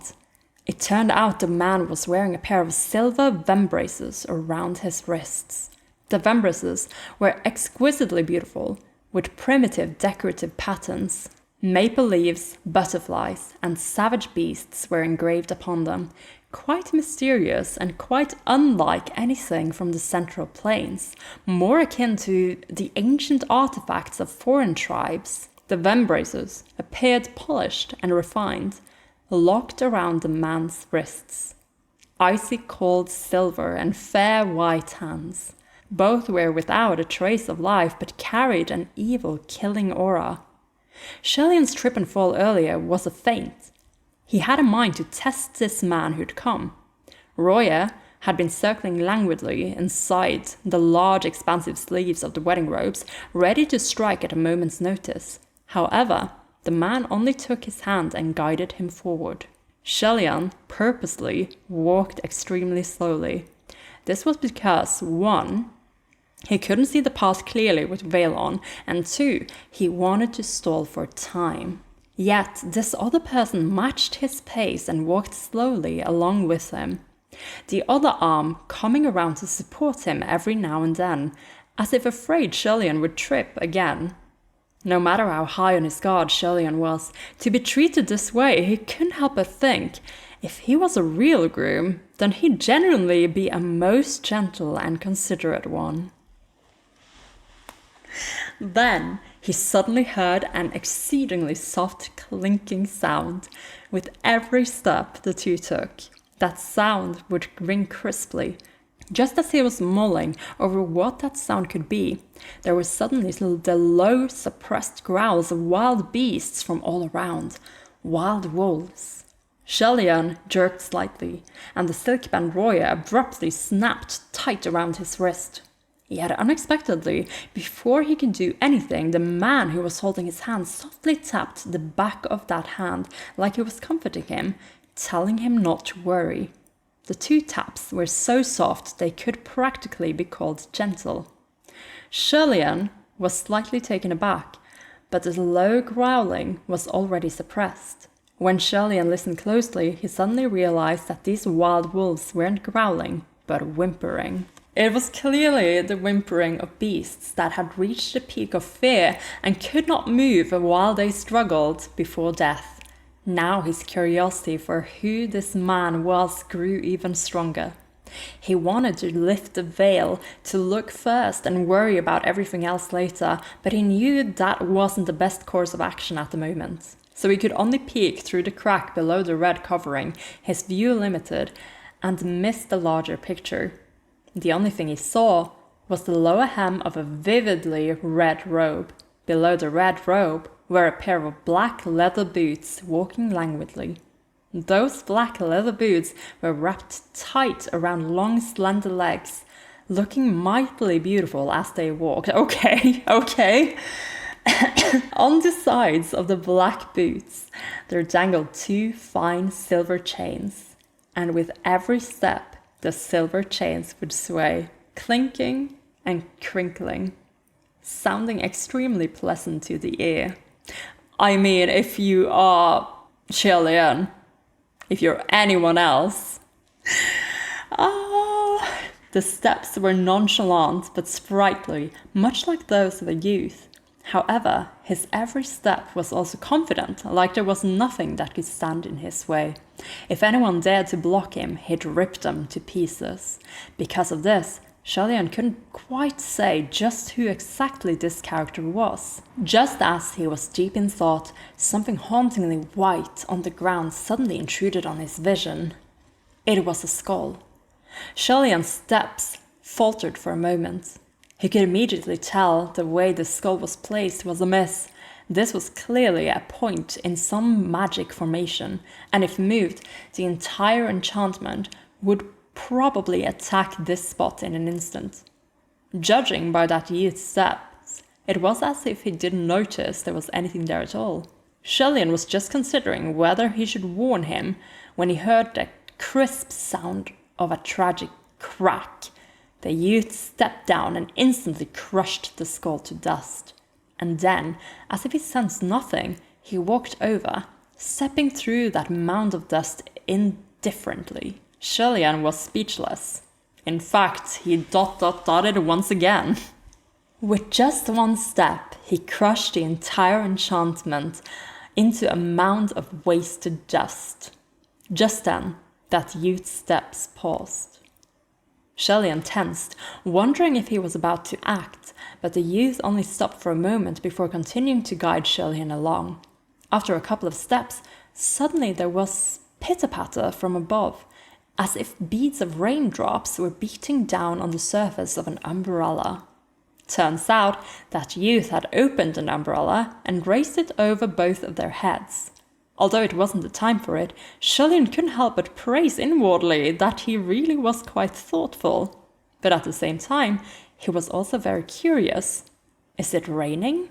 On the mystic Black Mountain, within the vast wilderness, somewhere deep in the far distant ranges, there came the long howls of the wolves. Perhaps it was because a slaughter had just occurred on the mountain, but the faint scent of blood was still permeating the cold, frigid air. Everything about this situation was eerie to the extreme, but that youth held him in one hand and the umbrella in the other as he walked leisurely on, appearing for no reason to be bewitchingly romantic and deeply affectionate. If there was ever any doubt, the strange shower came strangely and ended strangely as well. It wasn't long before the dripping sound of raindrops hitting the umbrella ended, and the youth also came to a stop. He seemed to have put away the umbrella, while at the same time he finally let go of Xie Lian's hand and moved on one step closer. The hand that had been holding his own this entire way softly folded a corner of the veil and slowly lifted it upward. Xie Lian had been waiting for this moment this entire time. He stood still, watching as the clinging red curtain was slowly pulled up. The silk band shot out. It wasn't because the youth exuded a killing aura, but rather because he must be apprehended. Seize him first and talk later. Yet unexpectedly, when the silk band warrior flew out and carried with it a blast of wind, that bright red veil left the youth's hand, fluttering up, then down. Before Xie Lian had the chance to see the remnant shadow of that red-robed youth, Roya had shot through him. The youth scattered into thousands of silver butterflies, scattering into a breeze of silver twinkling stars. While it wasn't the time for it, after Xie Lian had backed a couple of steps away, he couldn't help but sigh in awe. This sight truly was as beautiful as a fantastic dream. Close enough. Welcome back, Butterfly Man! Just then, one silver butterfly errantly flew past his eyes. Hello, George. Welcome back again. When he tried to look closer, however, that single silver butterfly fluttered twice around him before joining the whirl of butterflies, melting into a part of the silver that enveloped the sky as they fluttered their wings to fly into the night. It was a good while before Xie Lian came back around, and he wondered, so was that youth the ghost groom? In his opinion, he didn't think so. If those wolves on Mount Yuzhen were his subordinates, why would they appear so terrified upon seeing him? And that enchanted array on the way must have been set up by the ghost groom, yet he so casually crushed it. The more he pondered, the stranger this was. But then Xie Lian tossed Roya over his shoulder and thought, well, whatever. He could also just be a passerby. I'll leave this for now and focus on the matter at hand. That was the end of episode 1 and the beginning of chapter 2. Holy shit, this chapter is so long. But yes, that was Hua Chang's entry into the story. And this character introduction, again, is different from the previous one we had because his identity is supposed to be a mystery. So a little bit like with the junior officials when we first meet them, a lot of attention is going into how Xie Lian perceives him, so descriptions here are quite natural. I also love that the first hint of Hua Chang, like physically there, is Xie Lian hearing a very soft chuckle. Again, I can only imagine how giddy, absolutely out of this world he is feeling in this moment. And honestly, it was hard to find breaks to stop reading because this scene reads like a dream. We hear Xie Lian's constant considerations of what might be going on. And like he never stops analyzing like the things that are happening, like the presence of the wolves, their behaviors. He's curious about this strange rain that we later learn is like blood falling from the trees. And of course this whole skull. So we're still doing all these things, but it's all interspersed with hints of Hua Chang's power and personality. The youthfulness is very heavily emphasized on here. And I think maybe that is why they redesigned him from season 1 of the Donghua to season 2, because I do agree that he had a very much more mature look to him in the season 1 design, while the season 2 design gave him back some of that youthfulness, some of that you feel like he should be calling Xie Lian Gaga.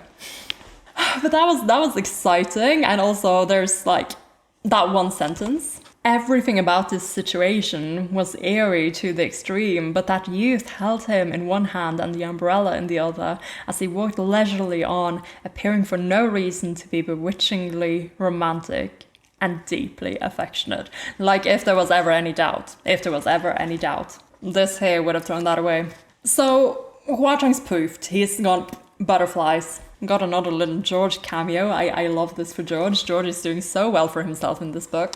And now we are back to Xie Lian discovering the temple. Let's keep going. So Xie Lian's just tossed Roy over his shoulder. He's like, well, I'll leave this for now and focus on the matter at hand. We'll see who this person was. I don't think he's the ghost groom. And you're right, Xie Lian, you're right.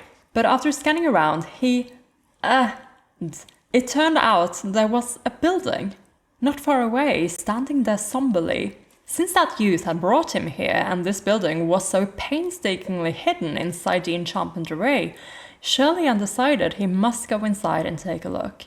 Xie Lian took a few steps, then halted abruptly. After some thought, he turned back and picked up the veil from the ground. He dusted it off and clutched it in his hand before continuing to make his way to the building. This building was a tall structure with red walls, the bricks and wood appearing rather mottled, much like an aged local town temple. However, in Xie Lian's experience, this design was most likely a martial god temple. Sure enough, when he looked up, he saw the large, solidly metal words nailed on the top of the entrance, Temple of Mingguang. The martial god of the north, General Mingguang, was also the general Pei that Ling Wen spoke of in the communication array, whose worship was abundant in the north. See, this is another example of that. Like, yes, General Pei was mentioned earlier by Ling Wen, but only now that it's really relevant, we're getting the lore drop instead of right then and there, the moment he's first mentioned. And that is another thing that I feel like the author is doing very well. We're not getting too many lore drops at the same time. So now we're learning this information now because it's going to be super relevant in a second. No wonder they didn't find any temples of Mingguang nearby, but found a temple of Nanyang. Turns out the temple of Mingguang on Mount Yujun had long since been locked away by an enchantment array. Could this ghost groom have anything to do with General Mingguang? However, this General Mingguang was a mighty and unapproachable great heavenly official, flush with success. Additionally, his status in the north was very secure. Personally, Xie Lian didn't think a heavenly official like that would have any connection with a malicious creature like the Ghost Groom. It wasn't strange to have one's base be overtaken by a malicious creature without one's knowledge. He'd have to wait and see what the truth really was. He walked up to the temple, and the doors were closed but not locked, so when he pushed, they opened. After pushing the doors in, a strange smell assaulted his senses. It wasn't the dusty air common to an unvisited place of many years, but rather a faint stench of rot. Xie Lian closed the doors behind him. to make it like no one had entered, then crossed the threshold into the temple. He is so clever. Like, he picks up the veil again because he thinks that maybe I'll have use for it later. Perhaps he needs to conceal himself. Perhaps he can use it for a distraction, so on, so on. And also making sure that it looks like no one's entered after he's entering himself. He's potentially closing himself inside this space with something malicious, but if the malicious thing is outside, it's better to have the element of surprise. Xie Lian really is that girl who doesn't die in the horror films, but also, you know, apparently makes best space with the most demony demon. At the center of the Great Hall was a martial god statue, naturally that of the martial god of the north, General Ming Guang. Humanoid objects such as sculptures, puppets, and portraits were easily tainted by the aura of evil. Thus, the first thing Xie Lian did was to go up and look closely at this martial god statue. After examining it for a while, his conclusion was, this divine statue was exquisitely sculpted. Good thing Mooching isn't here, he'd be really jealous. Or he'd surely find something wrong with it. Wielding a sacred sword and wearing a jade belt, his appearance was handsome with an imposing bearing. There weren't any issues, and the rotting smell didn't come from this divine statue either. Thus, Xie Lian put it out of his mind and started to make his way to the back of the Great Hall. When he turned around, Xie Lian froze completely, and his pupils shrank. A group of women dressed in bright red wedding clothes, their heads covered with veils, stood tall before him. The faint stench of rot was exuding from these women. Xie Lian quickly composed himself, then started counting. 1, 2, 3, 4, until he counted to 17. They were the 17 brides who went missing in the Mount Eugen area. The red on some of the wedding dresses had faded, the robes looking exceedingly old and tattered, so he assumed they were the earliest brides who went missing.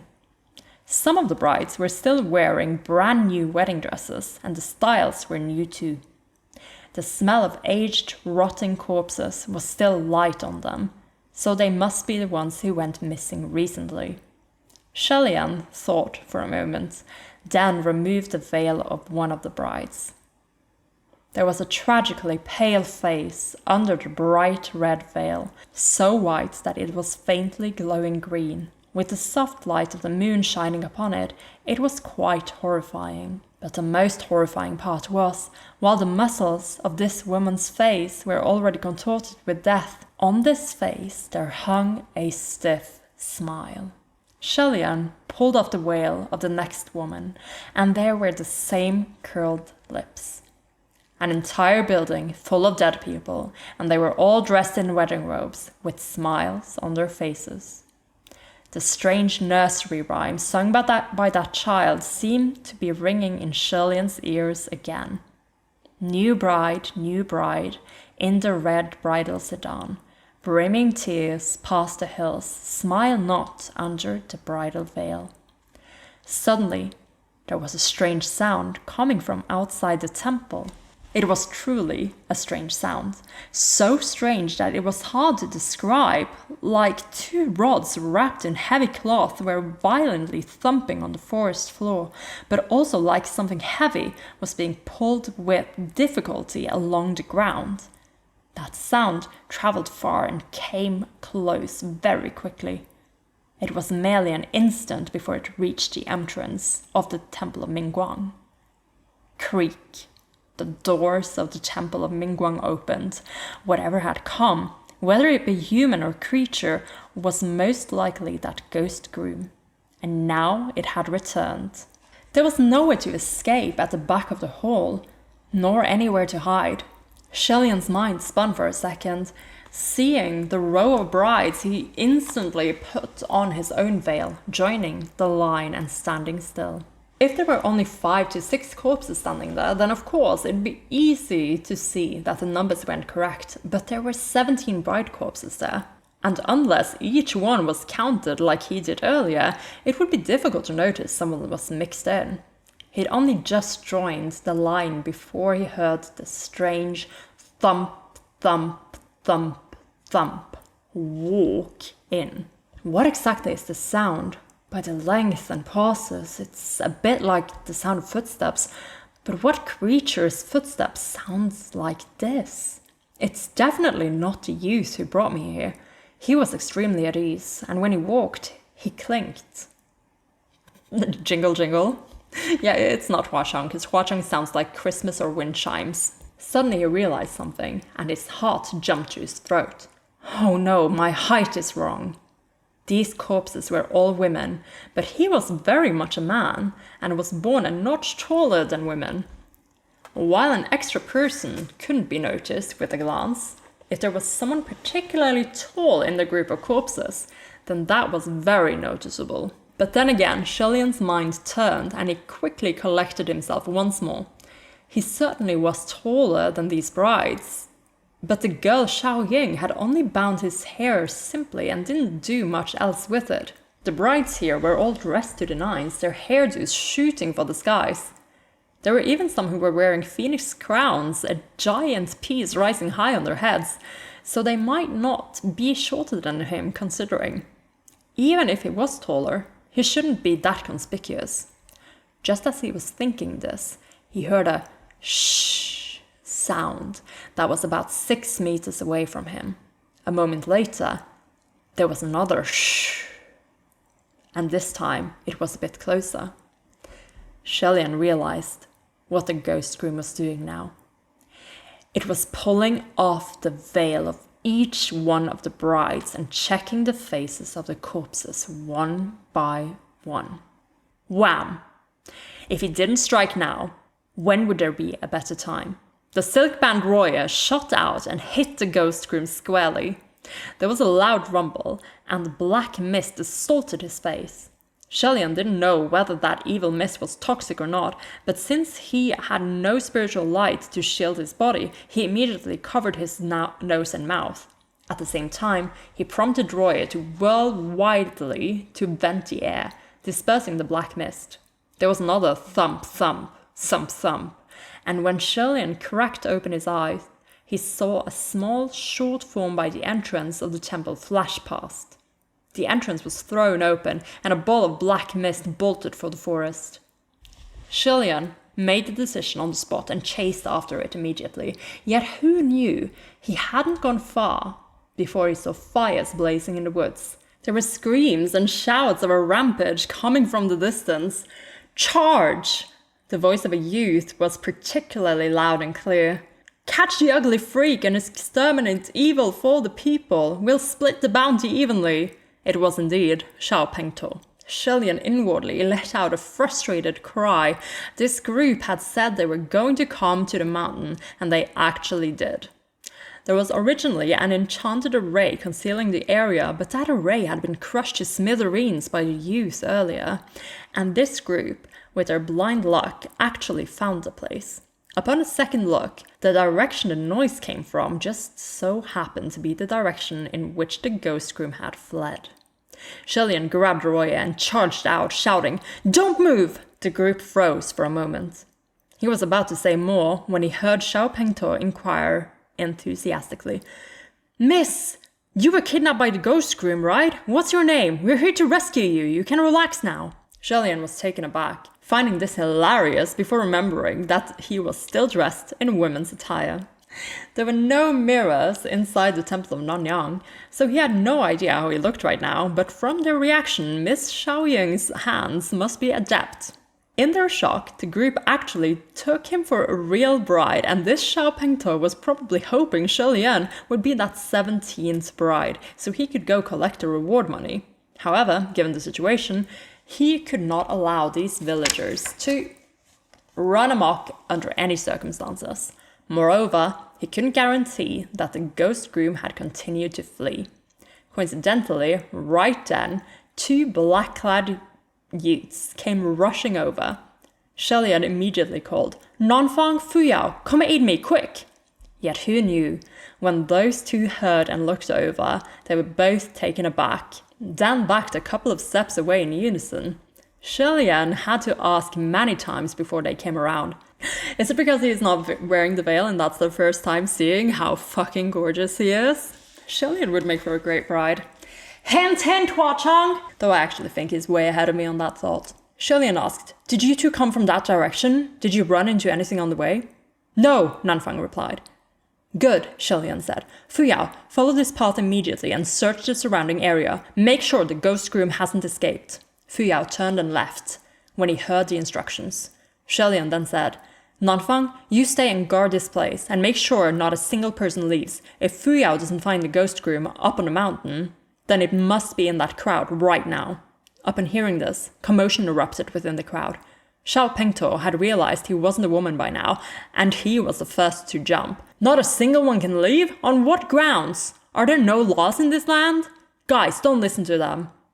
He hadn't yet landed from his jump when Nanfang struck out a palm, and a large tree as wide as a man's hug snapped and collapsed. Oh my gosh, Nanfang. Don't take it out on the fucking trees. What have they ever done to you?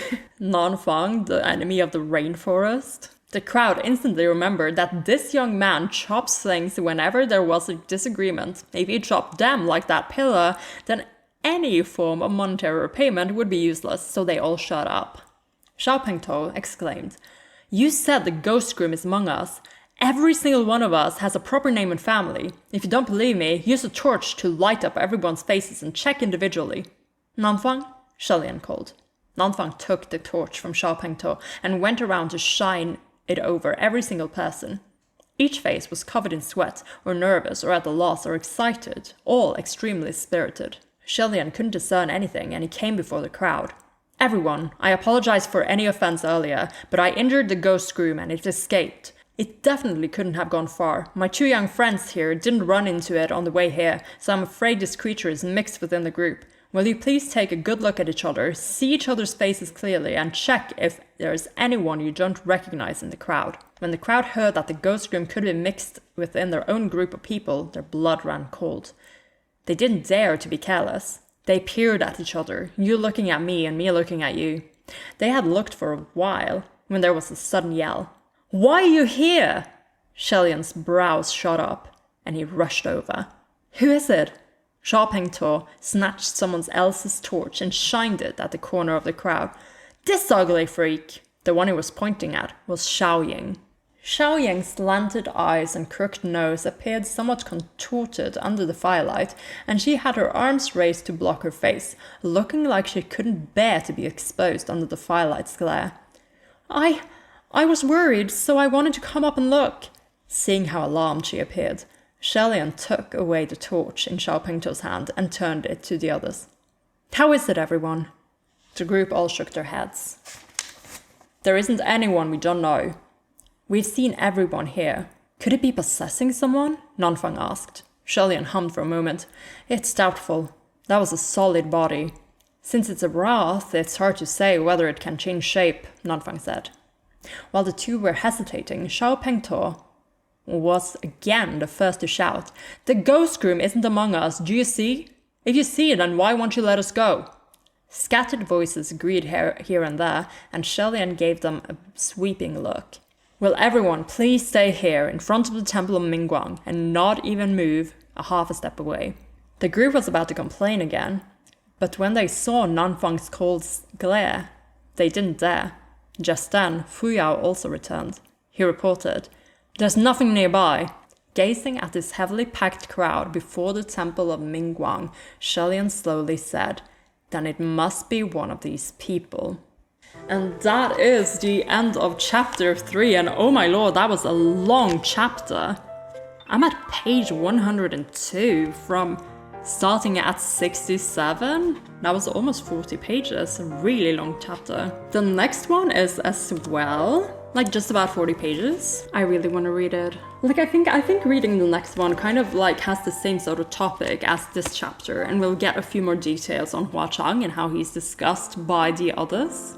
So I feel like maybe I should be reading the next chapter as well to kind of like wrap up this story of the ghost groom / bride, as we already know. So this chapter has a lot of stuff happening for the plot of the arc, but also, of course, the highlight is the introduction of Hua Chang, or rather this mysterious figure. They make it very clear that he really isn't a ghost groom. And I think it was very clear to us in the Donghua as well, but they also make it very clear that he is exceedingly important. I had a lot of fun reading his introduction, that's for sure. I also like how the mood shifts work in this book. I think the author does a really good job at writing these little scary segments. And also, I like that we're not shying away from these descriptions of, I heard there's no explicit content in regards to sexual themes in this book, but it is rather explicit in its gruesomeness, and that's good. That's a plus to me, actually. Like, I enjoy that we're taking this fantasy setting and being very realistic about how terrible these sort of things are. Like, we're talking ghosts and spirits and demons slaughtering actual people for their own benefit. So I like that we're not glossing over the reality of these situations, and then that again is what makes it so, like, I don't know anymore. It has that whimsical fairy tale sort of feeling in a lot of its descriptions. But I think this chapter also brings out that horror mystery part of it that I kind of recognize in the Donghua.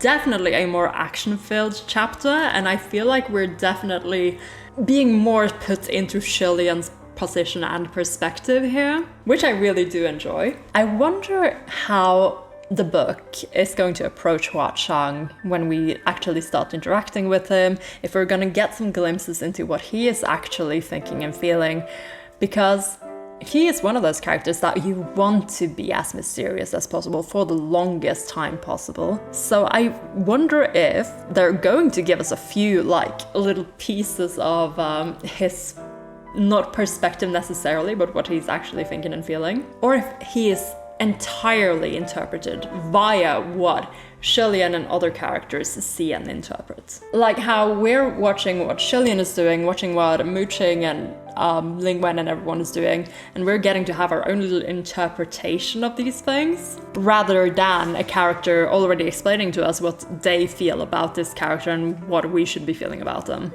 Little bit of rambling there, sorry. Still extremely curious about the child spirit. Though I already gave a little rant about that, so I'm not gonna go into any more details for now. Let me take a short break for some more tea and a bit of a snack, and then let's be back for chapter 4. Okay, a snack and a break later, I am ready to try and finish the first arc of Heaven Official's Blessing, which is the Ghost Groom arc.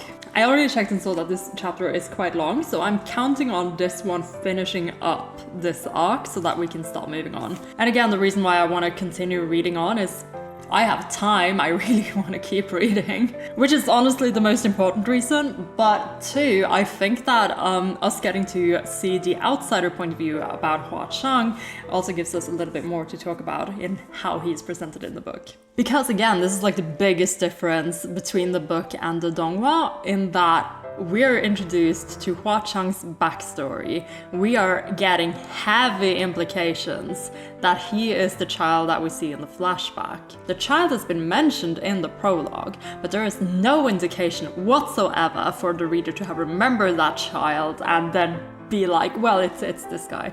It's gotta be this guy. I really wonder what my first impression of Hua Chang would have been had I approached it from the book perspective, because we do see him on the front cover, and he's obviously the romantic interest, knowing that this is a BL, and also the line that I repeated earlier, there's no doubt, right? But yeah, he's a very mysterious character, but Xie Lian's impression of him being that he's obviously not the ghost groom puts him outside the narrative of the mystery and makes us consider him as an unknown entity, and I am really excited to see how his identity unfolds as we go on in the book, and trying to figure out when I might have understood that he is connected to Xie Lian's past. Because at this point in time, I think I'd just be like, well, so this exceedingly powerful person has just appeared randomly, you know, in this forest. And I'd think that maybe he was interested in Xie Lian for some reason, because the one hint we get from this encounter are the butterflies.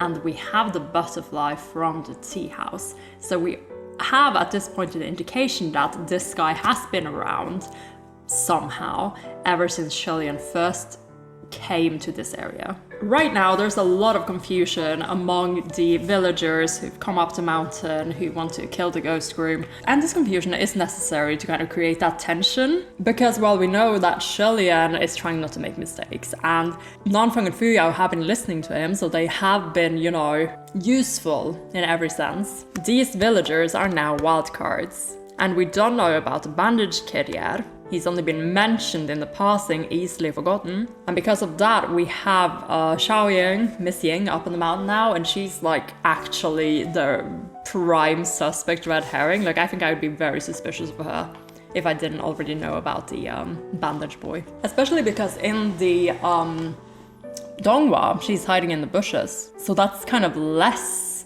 suspicious than her appearing here at the tail end of the crowd, Okay, without further ado, Chapter 4, Mountain-Locked Ancient Temple, Forest of Hanging Corpses. Fu Yao noticed that Xiaoying had shrunk into the crowd, and he frowned. Why is there a woman here? While his tone wasn't furious, it didn't mean well either. When Xiaoying heard him, she bowed her head. Xie Lian explained. She was worried, so she came here to look. Fuyao questioned the others. Did you all come up with her? The crowd was a little uncertain at first, but then they replied, Don't recall, can't tell. No, when we came up she wasn't there, right? Either way, I didn't see her. Me neither. Xiaoying quickly said, It's because I was following secretly. Xiao Pingto immediately cut her off. Why did you follow in secret? Are you guilty of something? Are you the ghost groom in disguise? With such an accusation, the space near Xiaoying immediately cleared out, and she waved in a fluster. No, I'm Xiaoying, I'm real. She turned to Xie Lian. Young master, we just saw each other. I helped you put on rouge, did your hair and your whole makeover. Xie Lian could not find the words to reply to that. Ellipsis. Everyone turned their eyes on him, and some started to whisper among themselves. He vaguely heard the words, hobby, abnormal, unbelievable, and he cleared his throat. This was a mission requirement. Nanfang, Fuyao, you... Xie Lian looked around, and only then did he notice that Nanfang and Fuyao had been staring at him oddly the entire time. They very rigidly pulled some distance away from him. The way they were staring at him gave him goosebumps from head to toe. Is there something you wish to say to me? How could he have known that the girl's makeover work was so gifted that his brows were shaped elegantly, his face was fair as jade powder, and his lips were touched with rouge? If he didn't open his mouth, then he was entirely a gentle, demure, and beautiful young lady. This gave the two a huge shock and made them in disbelief, making them question their lives and feel uncomfortable all over. The face was still the same face, but they no longer knew who they were talking to. Okay, this is an example of how we've been following Xie Lian's perspective, basically, for most of the last chapter, as well as this one. But this part he doesn't know, and he doesn't know it still. We're just getting a glimpse into what everyone else is seeing, for the sake of the comedic effect of this. Again, very storyteller-ish, like this is not something Xie Lian is noticing or knows right now, but the narrator would have gotten a laugh out of this if they were telling the story for someone. Fuyao turned to Nanfang. Was there something you wanted to say? Nanfang immediately shook his head. There's nothing I want to say. Why don't you guys just say something? Xie Lian asked. Just then, some men from the crowd spoke up. This is the Temple of Mingguang? There's a Temple of Mingguang on this mountain? Amazing! I've never seen it before. The crowd looked over in wonder. Xie Lian, however, suddenly said, That's right. The Temple of Mingguang. Nanfang could tell something was off about his tone. What is it? Xie Lian replied. The north is clearly General Mingguang's territory. It's not like his worship isn't flourishing, so how come there is only one temple of Nanyang at the foot of Mount Yuzhen? It was easy to understand why the Lord official had prayed to the Heavenly Emperor. The Heavenly Emperor was the #1 martial god of the past 1,000 years, and his status was higher than General Mingguang. Naturally, The higher up you prayed, the more guarantee there was. However, General Mingguang and General Nanyang were equal in status, with not much difference. If it must be debated, then General Mingguang possessed 9,000 temples, over 1,000 more than Nanyang. Okay, so Peiming is ranked a little higher than Fengxin, although they're same in martial god status. So it was really hard to imagine why they would seek from afar and forego what lay close at hand. Xie Lian wondered, technically, even if this temple of Mingguang on Mount Yujun was overtaken and people couldn't find it, they could have simply built another temple of Mingguang. Why build the martial temple of another god? Fu Yao could understand. There must be another reason. Right, there must be another reason that would make people in the Mount Yujun area never build another temple of Mingguang, Xie Lian said. Can either one of you lend me a bit more spiritual power? I'm afraid I'll have to go ask. Just then, someone made a commotion. Wow, there are so many brides! That voice had come from inside the temple, and Xie Lian whipped around. He told that group to properly stay in the open ground in front of the temple, but they ignored him completely and went in. Nanfang shouted, "The situation is dangerous, don't run around." However, Sha Pingtou rebuked him. Don't listen to him, guys. They won't dare do anything to us. We're good citizens, as if they'd actually dare kill us. Get up, everyone, get up, get up! He was certain Xie Lian and company wouldn't actually do anything to them, so he started to riot. Nanfang cracked his knuckles, looking like he was holding back his curses. As a martial officer of the Palace of Nanyang, how could he break the limbs of mortals whenever he wished? If any supervisory heavenly official were to report him, it wouldn't be funny. Sha Pingtou sneered. Don't think I don't know what you guys are thinking. Aren't you just tricking us into not moving so you can steal the credit and go claim the reward for yourselves? With him egging people on, over half the group actually started to move, and they ran into the temple along with him. Fu Yao waved dismissively and said apathetically, "Let him be, those unruly people." He sounded extremely disgusted, not wanting to care anymore. However, there came a shriek from inside the temple of Mingguang. "They're all dead!" Sha Pingtou was also alarmed. "All dead? All dead! What is this wickedness? This one looks like she's been dead for decades, but she still hasn't rotted?" He quickly got over it, however. It doesn't matter if they're dead. Transport all the corpses of the brides down the mountain. Their families will still have to pay up anyway. Xie Lian's eyes slowly darkened. The group gave the idea a thought, and it certainly made sense. Some sighed, some grumbled, and there were those who were cheerful again. Xie Lian stood at the temple entrance. "Why doesn't everyone come outside first? The air in the back of this temple is heavy with death. Without any ventilation for years, there'll be issues if you folk were to breathe it in." This sounded logical, and the group didn't know whether they should listen. Xiao Ying begged in a small voice, "Everyone, let's not be this way. It's so dangerous here. Why don't we just listen to this young master first and go out to sit?" But this group didn't even bother to listen to Xie Lian, so why would they listen to her? No one paid attention. Xiao Ying didn't give up, however, and repeated herself a few times. Sha Pingtou directed them. "Go for the fresh corpses, guys. Who knows if the families of the ones that are too old are still alive? Don't waste your energy hauling those." There were even those who praised him for being clever and able. Xie Lian didn't know whether to laugh or cry at this, and when he saw there were people touching where they shouldn't, he warned aloud. "Don't remove the veils. The veils can separate the qi of the corpse and the qi of the living. There's a lot of you, and the living qi is abundant. It's too abundant. If they suck it in, it's hard to know what will happen." Another for the laugh or cry tally. However, in order to pick out the freshest corpses, the groups of men had already pulled off pretty much all the veils. Xie Lian exchanged a look with Nanfang, who had come to the door and shook his head, knowing they couldn't stop them. After all, it wasn't like they could beat the men to a bloody pulp and render them immobile. Otherwise, if something happened, wouldn't they lose the ability to run? A very hopeless situation.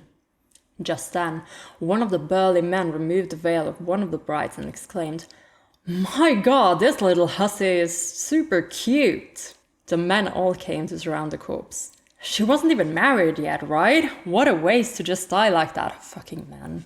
Her clothes are a bit tattered, but she is the prettiest. The bride probably hadn't been dead for too long. The skin of her face was still rather supple. This is the bride that's this is the bride that's Xuanji in disguise, right? Someone said, "I dare you to feel her up." "What's there to be scared of?" Xiao Pengtou said. Then he pinched the corpse's face a couple of times. It was so silky smooth that it made his heart itch. And he reached out, ready to touch her again. Yeah, honestly, Xuanji, crush that guy's skull. You go, girl. Xie Lian couldn't bear to watch anymore and was about to stop him when Xiao Ying rushed over. "Don't do this," she exclaimed. Xiao Pengtou gave her a backhanded shove and yelled, "Don't get in men's way." But Xiao Ying climbed to her feet again and cried, "You're going to incur heaven's wrath like this." Xiao Pengtou was furious now, and he cursed, "God damn it, you ugly freak, you're so nosy." He swore as he moved to kick her, but Xie Lian easily lifted the back of Xiao Ying's collar with one hand and pulled her away. Unexpectedly, however, they heard a thud. Xiao Pengtou yelled, "Who hit me?" Xie Lian looked back. Xiao Pengtou was bleeding from a gaping wound on the head after having been hit, and there was a blood-stained rock on the ground. Xiao Ying was stunned for a moment before quickly apologizing. Sorry, I was scared and accidentally threw it." However, even if she was eager to take the blame for it, no one would believe her, because the direction was completely wrong. This rock was held from a window behind Xiao Pengtou. When Xiao Pengtou yelled, everyone had turned to look in that direction just in time to see a flash of a shadow outside the window. Xiao Pengtou hollered, "It's him! The ugly freak with the bandages on his face. And here we go, entry Lang Ying. Though I suppose he's currently bandage boy." Xie Lian stuffed Xiao Ying into Nanfeng's hands and strode a couple of steps forward, propping his right hand on the window lattice. He hopped over and ran towards the forest in pursuit.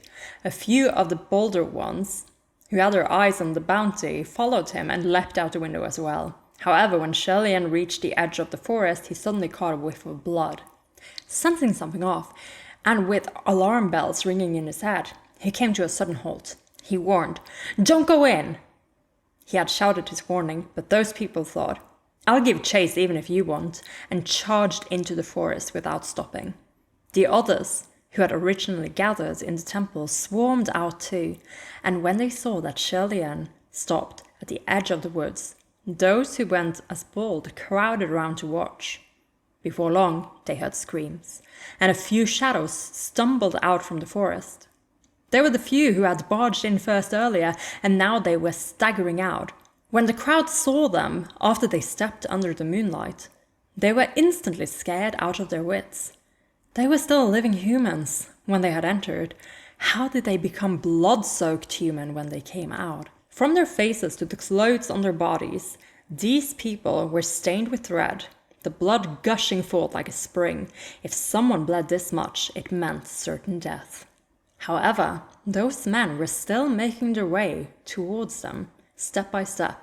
Terrified, everyone retreated uniformly until they were behind Xie Lian. Xie Lian raised his hand. "Calm down, the blood isn't theirs."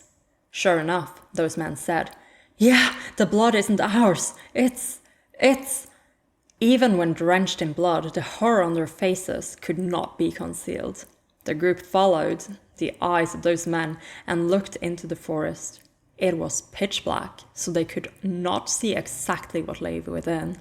Xie Lian took over a torch, took a few steps forward, and then raised it to probe ahead. Something in the darkness dripped onto the torch, giving off a sizzling sound. He glanced at the torch before looking up.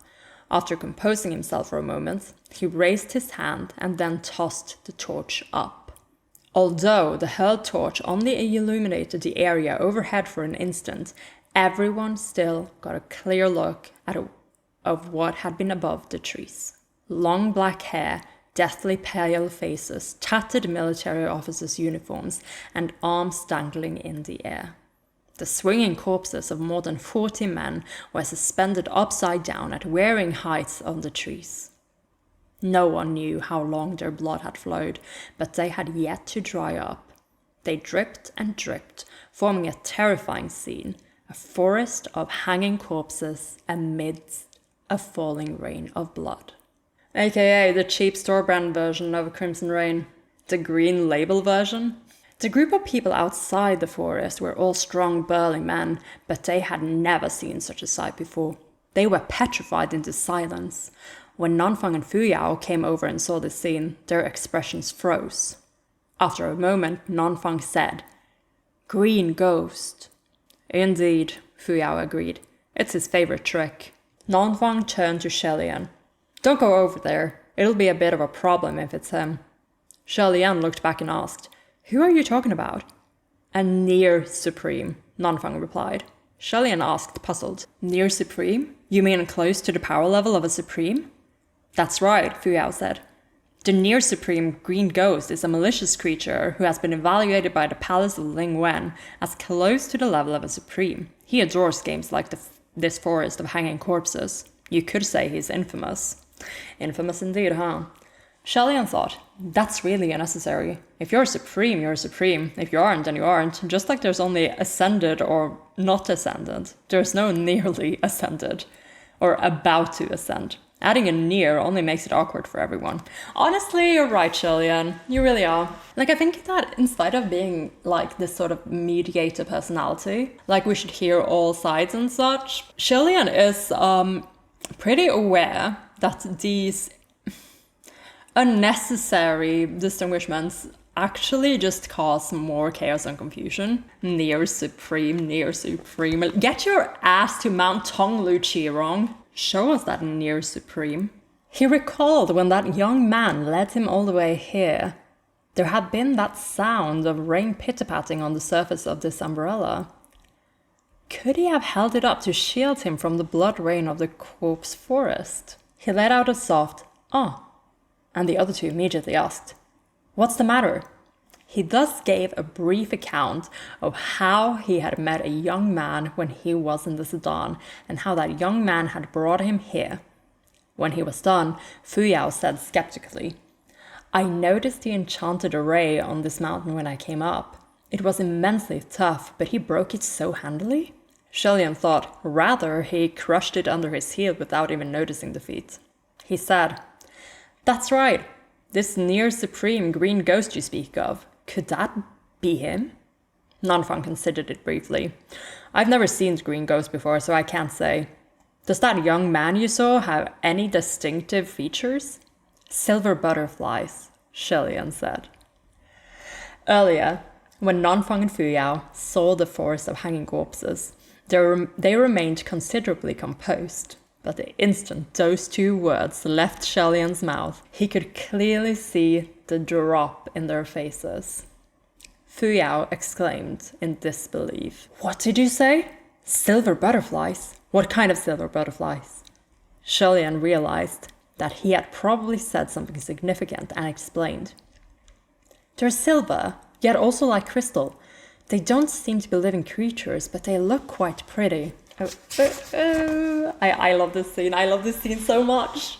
He saw Nanfang and Fuyao exchange looks with expressions so grim their faces were almost green. After a while, Fuyao said darkly, "Leave, right now. We haven't settled the case of the ghost groom yet. How can I leave?" Xie Lian said. "Settle," Fuyao said. He turned back and sneered. "Seem like you have really tarried too long in the human realm. This ghost groom is merely a wrath. Even the green ghost of this hanging corpses forest is merely a near supreme, as pesky as he might be." After another pause, he suddenly said in a stern voice, "Do you know who the master of those silver butterflies is?" Xie Lian replied honestly, "I don't." "Even if you don't, there isn't time for me to explain now," Fuyao said stiffly. "In short, he isn't someone you can handle. You'd better hurry back to the heavenly realm and ask for reinforcements." "Then you head back first," Xie Lian said. The master of those silver butterflies never showed any hint of malice," Xie Lian said. "If he does harbor malice, if he really is as terrifying as you claim, then no one within the perimeter of Mount Yujun would be able to escape his clutches. All the more reason someone has to stand guard here right now. So why don't you go back first and help me seek reinforcements?" He could tell Fu Yao didn't want to remain here and deal with so many troublesome matters. If that was the case, then Xie Lian wouldn't force the issue. Fu Yao was a straightforward person, so he really did leave on his own with a toss of his sleeve. Oh, this is cool. This is exactly kind of what we were talking about back then when we were watching episode 2. That, yeah, Fu Yao is so, he was gonna go on his own terms anyway, because he perceived this as, yeah, we need those reinforcements, and if Xie Lian is not gonna go up and do it, I'm gonna do it. And I like that for him. I really do. Xie Lian turned to Nan Fang and was about to inquire further about that young man when there was another commission in the crowd. Someone shouted, we caught him, and that's all we're gonna hear about Hua Chang for a while, huh? But I don't know why, I just really love other people talking about Hua Chang. I remember episode 4 was just so exciting, it was such a hoot. And this as well, this is just a guilty pleasure for me. I enjoy outsiders talking about my characters. Now, Xie Lian didn't have the time to ask anything anymore either. Who did you catch? 2 more bloody figures emerged from the forest. One was a burly fellow who had charged into the forest earlier, and who was one of the few who was not scared off by the blood rain in the corpse forest. The other one was a young boy being dragged along by him in a firm grip, his head and face messily wrapped in with bandages. Xie Lian still remembered that what the tea master he had met earlier in the little shop had said. Apparently, the ghost groom is an ugly creature living on Mount Yujun, and because it's so ugly, no woman loves it, which is why it grew hate in its heart and began robbing others of their brides to ruin their happy occasions. They thought that might have been a rumor at the time.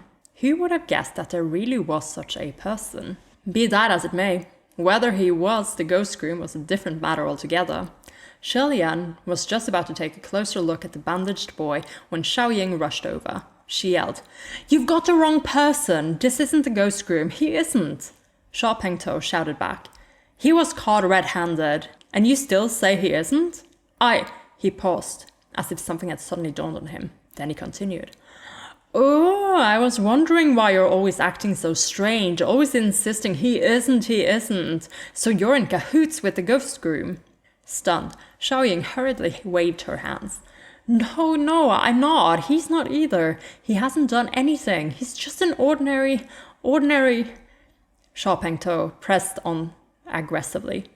Ordinary what? Ordinary ugly freak? He yanked at the bandaged boy's hair a couple of times and said, "Then why don't we take a look at how this ordinary ghost groom looks, since he loves stealing others' women so much?" His random grabbing made a mess of a few strips of the bandages, and the bandaged boy instantly held his head and screamed.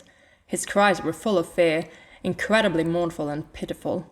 Xie Lian seized Sha Pengtou's arm. Enough! When Xiaoying heard the young boy's screams, her tears tumbled down, and when she saw Xie Lian stopping Sha Pengtou, it was akin to seeing hope. She rushed, grabbed his sleeves, and begged, Young master, help me, help him." Xie Lian cast her a look, and Xiaoying let go of his sleeve in embarrassment, as if afraid he would scorn her touchy-feely hands and would not want to help her anymore. Xie Lian comforted her. "It's fine." He took another look at the bloody-headed, bandaged boy and realized that he was also peeking at Xie Lian with wide, bloodshot eyes through the gaps in the bandages under his hands. The boy only stole a glance before quickly lowering his eyes, and he hurriedly secured the bandages again. Although he did not reveal his face, a patch of skin was exposed, and that bit was already horrifying, as if it had been burned by fire. It was not hard to imagine how scary the face that laid under the bandages was, and the others sucked in a breath while the boy shrank even more. Xie Lian noticed that the way those two cowered was exactly the same. It was as if they were afraid to step into the light, afraid to see other people. He sighed inwardly. Next to them, Sha Pengtou was alarmed.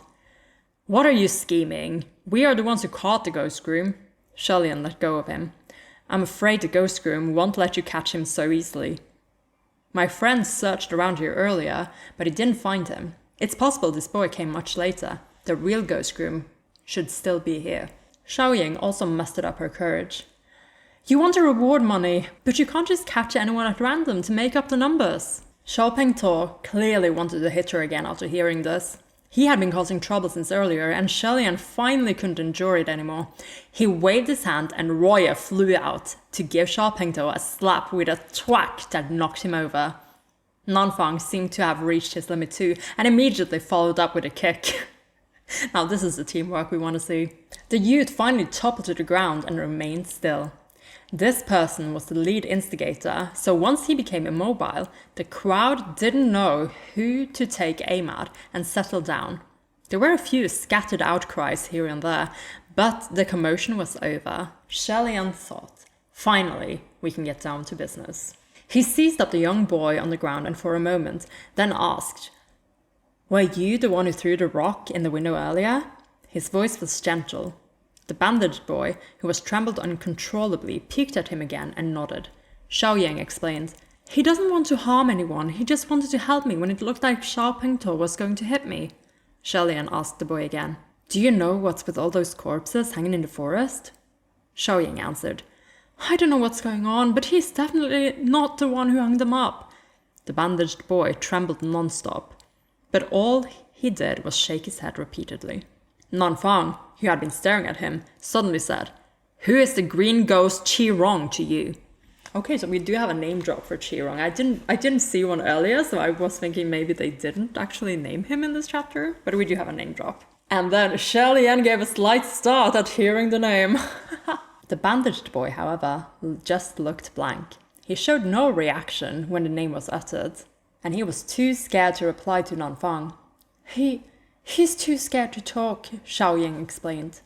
All this while, she had been trying her best to protect this strange boy.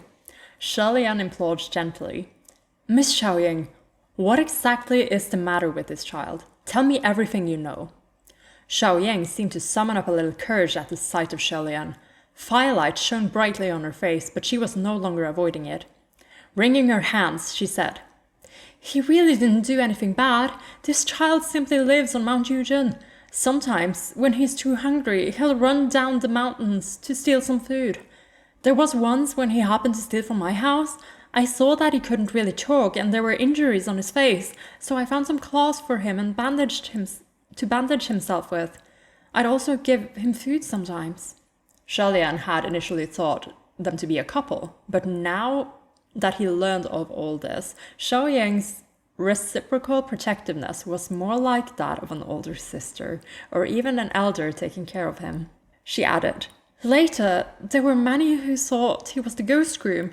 I couldn't convince them, so I could only hope that the real culprit would be quickly captured. I thought, since you're so capable, prepared to act as a bride to catch the ghost groom and everything, then at the very least, you wouldn't catch the wrong person, because he would never even hijack the wedding sedan. But the moment I headed out, I heard that Xiao Pengtuo and the rest wanted to search the mountain today, too.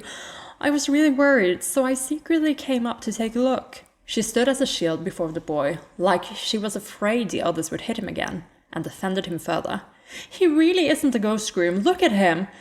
It had taken so few to beat him like this. How in the world could he defeat so many military officers escorting the bride's sedan? Xie Lian and Nanfang exchanged glances, both equally finding this to be a headache. If it was as she said, then wasn't the boy completely unrelated to this incident?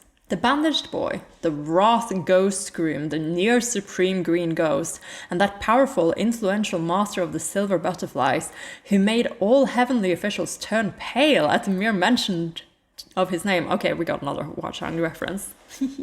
This is why I like novels. We can keep referencing him throughout the rest of the chapter. Keep going, please keep going. To think the small Mount Yujin would see a never-ending flow of strange guests. This was truly a tough case to deal with. Who was who? What was the relationship between who and who? Xie Lian felt his headache intensify several times over. He rubbed his forehead and temporarily stopped thinking about how much truth there was in Xiaoying's words. Something else suddenly came to mind that he'd been meaning to ask, and he said, Miss Xiaoying, have you always lived near Mount Yujin? Xiaoying replied, Yes, I've always lived here. I can guarantee that he has never done anything bad here. No, I wanted to ask you something else, Xie Lian said. Are there no other temples of Mingguang built in the vicinity of Mount Yujin other than the one on this mountain? Xiao Yang was taken aback. She thought about it, then said, there should have been others, I think. At her response, Xie Lian suddenly had a vague feeling that he'd grasped something important. He asked, then why did I only see a temple of Nanyang at the foot of the mountain, but not a temple of Mingguang? Xiao Yang scratched her head. They tried to build one before, but I heard that every time the construction of a temple of Mingguang was in the works, there would always be a fire for some reason halfway through. Some people said that it probably meant General Mingguang could not protect this place for some reason, so they switched to General Nanyang. Nanfang noticed Xie Lian's frozen expression and he asked, what's the matter with you? Xie Lian suddenly realized that it was all too simple. The brides who could not smile, the temple that caught fire for no reason, the temple of Mingguang locked away by the enchanted array in the mountain, the majestic martial god statue of General Pei, the ghost groom who had disappeared into thin air after being wounded by Roya, all too simple. It was only because there was always something else interfering and diverting his attention that he hadn't realized such a truth right from the start. He forcefully seized hold of Nanfang and exclaimed, lend me some spiritual powers. Nanfang was startled but hurriedly struck a palm with him in midair. He asked, what's the matter? Xie Lian dragged him and ran. I'll explain later. Think of a way to subdue the corpses of those 18 brides first, Nanfang said. Have you lost your senses? There are only 17 brides' corpses. You are the 18th, Xie Lian said. No, he explained. There were only 17 before, but now there are 18. Among those 18 brides' corpses, one is fake. The ghost groom is hiding among them. End of episode 2. End of episode 2. We're still going though. We have like 20 pages left of this chapter.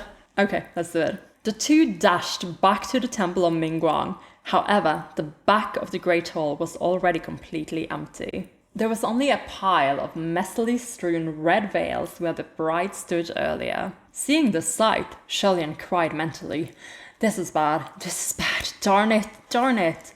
He quickly picked up the veils on the ground. After he did so, he heard alarmed cries coming from outside the temple. The two looked out the window and saw that a mob of women in scarlet wedding dresses had formed a circle and were slowly closing in on the group of villagers. Each of the women had a pale greenish face wearing a smile. Her arms raised straight out. They were the corpses of the brides from earlier. No one could remain calm while watching helplessly as they slowly closed in. The crowd didn't care to accost that bandaged boy anymore and fled. Xiao Yang immediately rushed over to support him. Xie Lian called out helplessly, don't run! He had lost count how many times he'd said that tonight. Yeah, that's true. Whenever something happened, he'd have to say it at least 30 to 40 times, yet there was always someone ignoring him. What a helpless affair. He waved his hand and the silk-band Roya flew out towards the sky. He made a casual hand sign and Roya began whirling in the air like it's on its own, like the mad dance of a celestial being. Incredibly eye-catching. When those brides saw that there was something over this way, lively and spinning rapidly, with its tail whipping at them, a good number of them were lured over. There were also 7 that were attracted to the scent of blood in the deep of the forest, so they slowly hopped in that direction. Xie Lian exclaimed, "Follow them, Nanfang! Don't let them go down the mountain!" He didn't need to worry. Nanfang had already gone off to chase them. Good on you, Nanfang. So competent. We like that. 2 of the brides came and attacked in Xie Lian's direction. Their fingers bright red, their nails sharp. Xie Lian took out the red veils he had collected off the ground earlier and hurled them out with both hands. 2 of the veils spun as they shot out, squarely covering the heads of those 2 brides. Instantly, their movements stalled. As expected, when the heavy, bright red veils covered the eyes and the noses of those corpses, they could no longer see the shadows of mortals nor smell their scents. and since their dead bodies were stiff, they couldn't bend their own arms to remove the veils. They could only grab randomly at the air with their extended arms, as if they were playing blind man's bluff. This was truly both a horrifying and silly sight. Xie Lian stood in front of them and tentatively waved his hand in front of the two brides' eyes, and when he saw they were grabbing cluelessly in another direction, he contemplated for a moment. But in the end, he still couldn't help but say, "Please forgive my impropriety," before seizing their arms and placing their claws on each other's necks. Like only Xie Lian would say sorry to these ghost women, corpse women, zombie women, for having to touch them, even as they were trying to kill him. When the two brides suddenly felt something in their hands, their bodies shook, and since they couldn't see anything, they started strangling each other viciously. Xie Lian then quickly ran off with a wide wave of his hand, and Roye followed him like a streak of white rainbow before landing on the ground to follow a large white circle. Xie Lian called out to the people who were fleeing in all directions, "Everyone, get into the circle!" The group hesitated as they ran, but Xiaoying immediately helped the bandaged boy over to stand inside. After some thought, she ran out again and dragged Xiao Pengto, who was passed out on the ground, into the circle as well. Gosh darn it, Missing, you're too good, too good. Right then, one of the brides hopped to the edge of the white circle, and her claws shot out to grab for them. Yet it was as if there were a transparent wall that forcibly divided the space. Xiaoying noticed the bride couldn't hop in no matter how she tried and quickly shouted, "Everyone come in, quick! They can't enter the circle!" When the men saw this, they hurried back like a swarm of bees. Thankfully, Xie Lian had Roye burst to a great length beforehand, and the circle was big enough. Otherwise, he would be worried there would be people squeezed out because it was too cramped. The brides couldn't hop into the circle and knew they couldn't do anything to this group, so they uniformly spun around and, shrieking, lunged in Xie Lian's direction. However, Xie Lian was already waiting for them, and from his sleeve he pulled out a large bundle of veils. The many red cloths in his hands spun up, down, left, right, flying in all directions, both his hands and feet moving non-stop, covering each one as they came, swift and precise.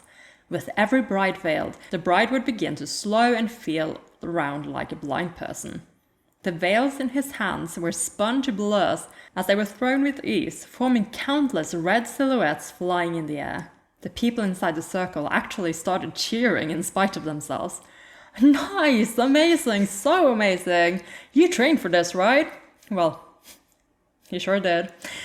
When Xie Lian heard them, he blurted out of habit, thank you, please support my act with money if you have the means, or with applause if you haven't. Wait."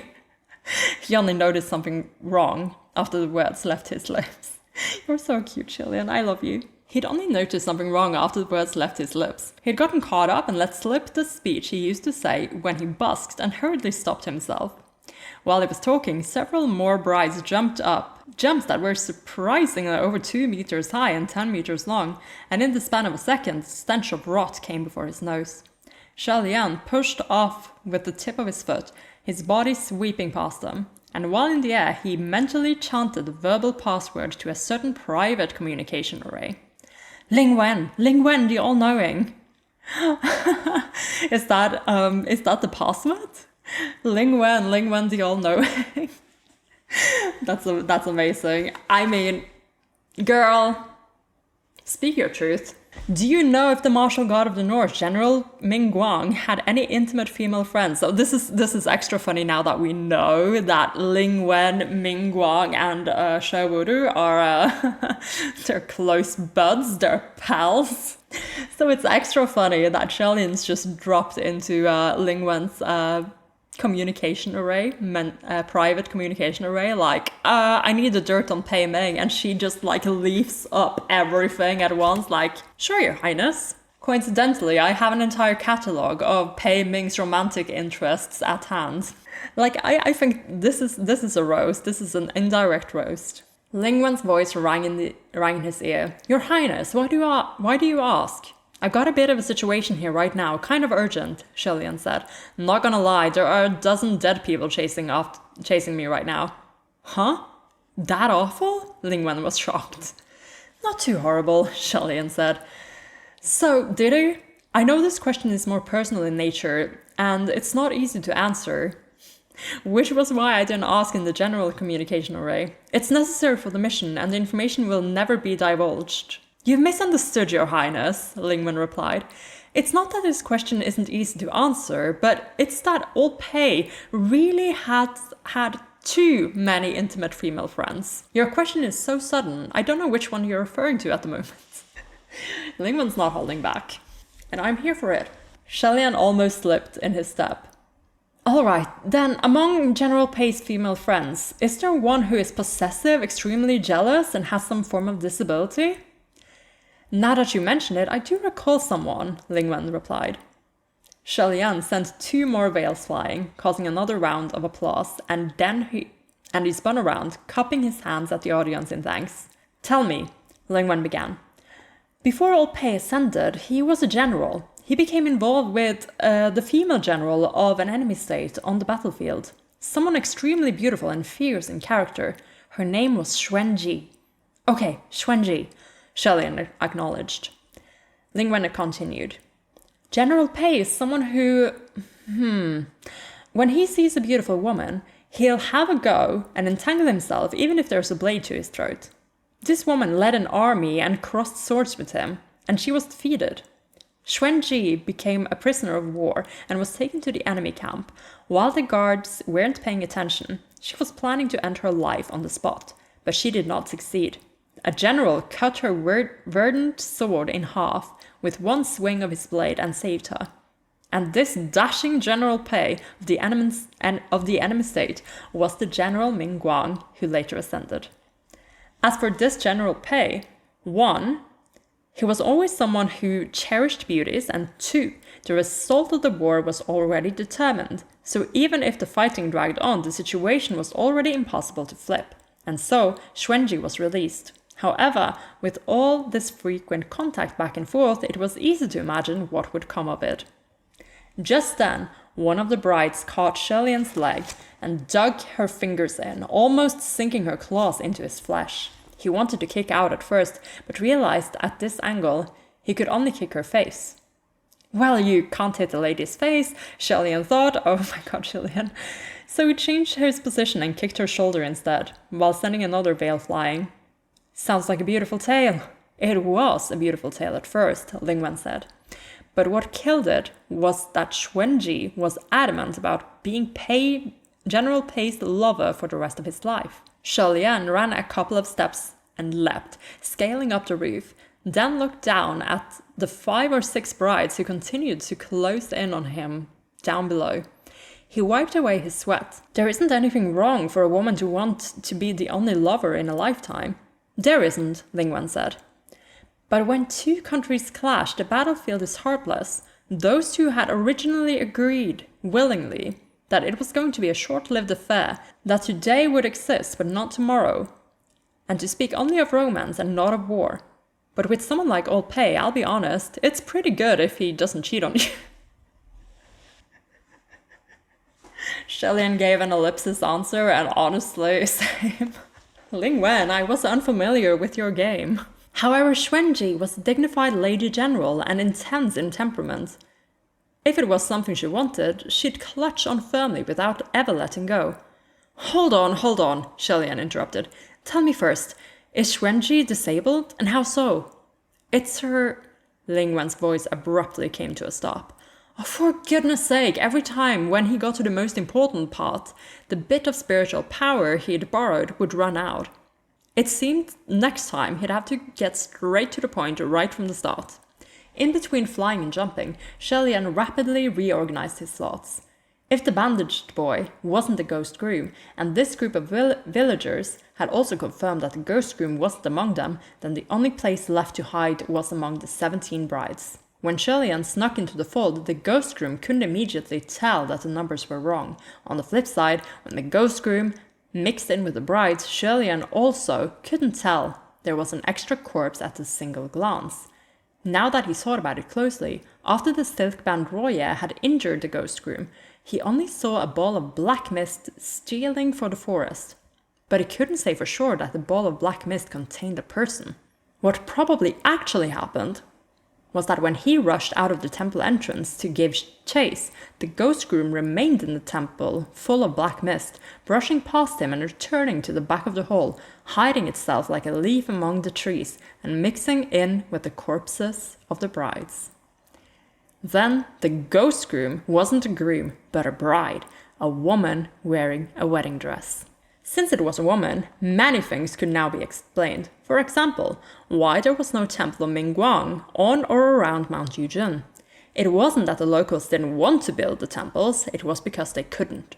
Xiaoying had said, "I heard that every time construction of a temple of Mingguang was in the works, there would always be a fire for some reason halfway through." This didn't sound like a coincidence at all, and could be nothing but arson. Why set fires to burn temples? Under normal circumstances, it would happen because of hatred. So then why would there be a temple of Mingguang on Mount Yujun that was locked within an enchantment to keep out visitors? Yet the maintenance and the craftwork of the divine statue within the temple were so exquisite. Why was the ghost bride all decked out in a wedding dress herself, but couldn't bear to see other brides in wedding dresses smile when passing through Mount Yujun? When every dot was connected, Xie Lian couldn't think of any answer besides jealousy and possessiveness. And that odd sound, like cloth-covered rods dragging something heavy. If it was truly the sound of footsteps, then Xie Lian could only think of one possibility. Every bride that was chasing him had been veiled. Xie Lian finally landed on the ground and let out a light sigh, steadied himself, and then straightened up to count. 1, 2, 3, 4, 10. 7 brides had hopped into the forest and Nanfang had gone to chase them. He veiled 10 brides and they were all there. That meant there was one more who hadn't shown her face. Right then, he heard that familiar sound of thump thump, thump thump, coming from behind him. Xie Lian slowly turned around and an extremely short, small form entered his field of vision. He drew in a small breath and thought, "I knew it." This short, small woman before his eyes was dressed in red wedding robes, but there was no air of joy, only sorrow.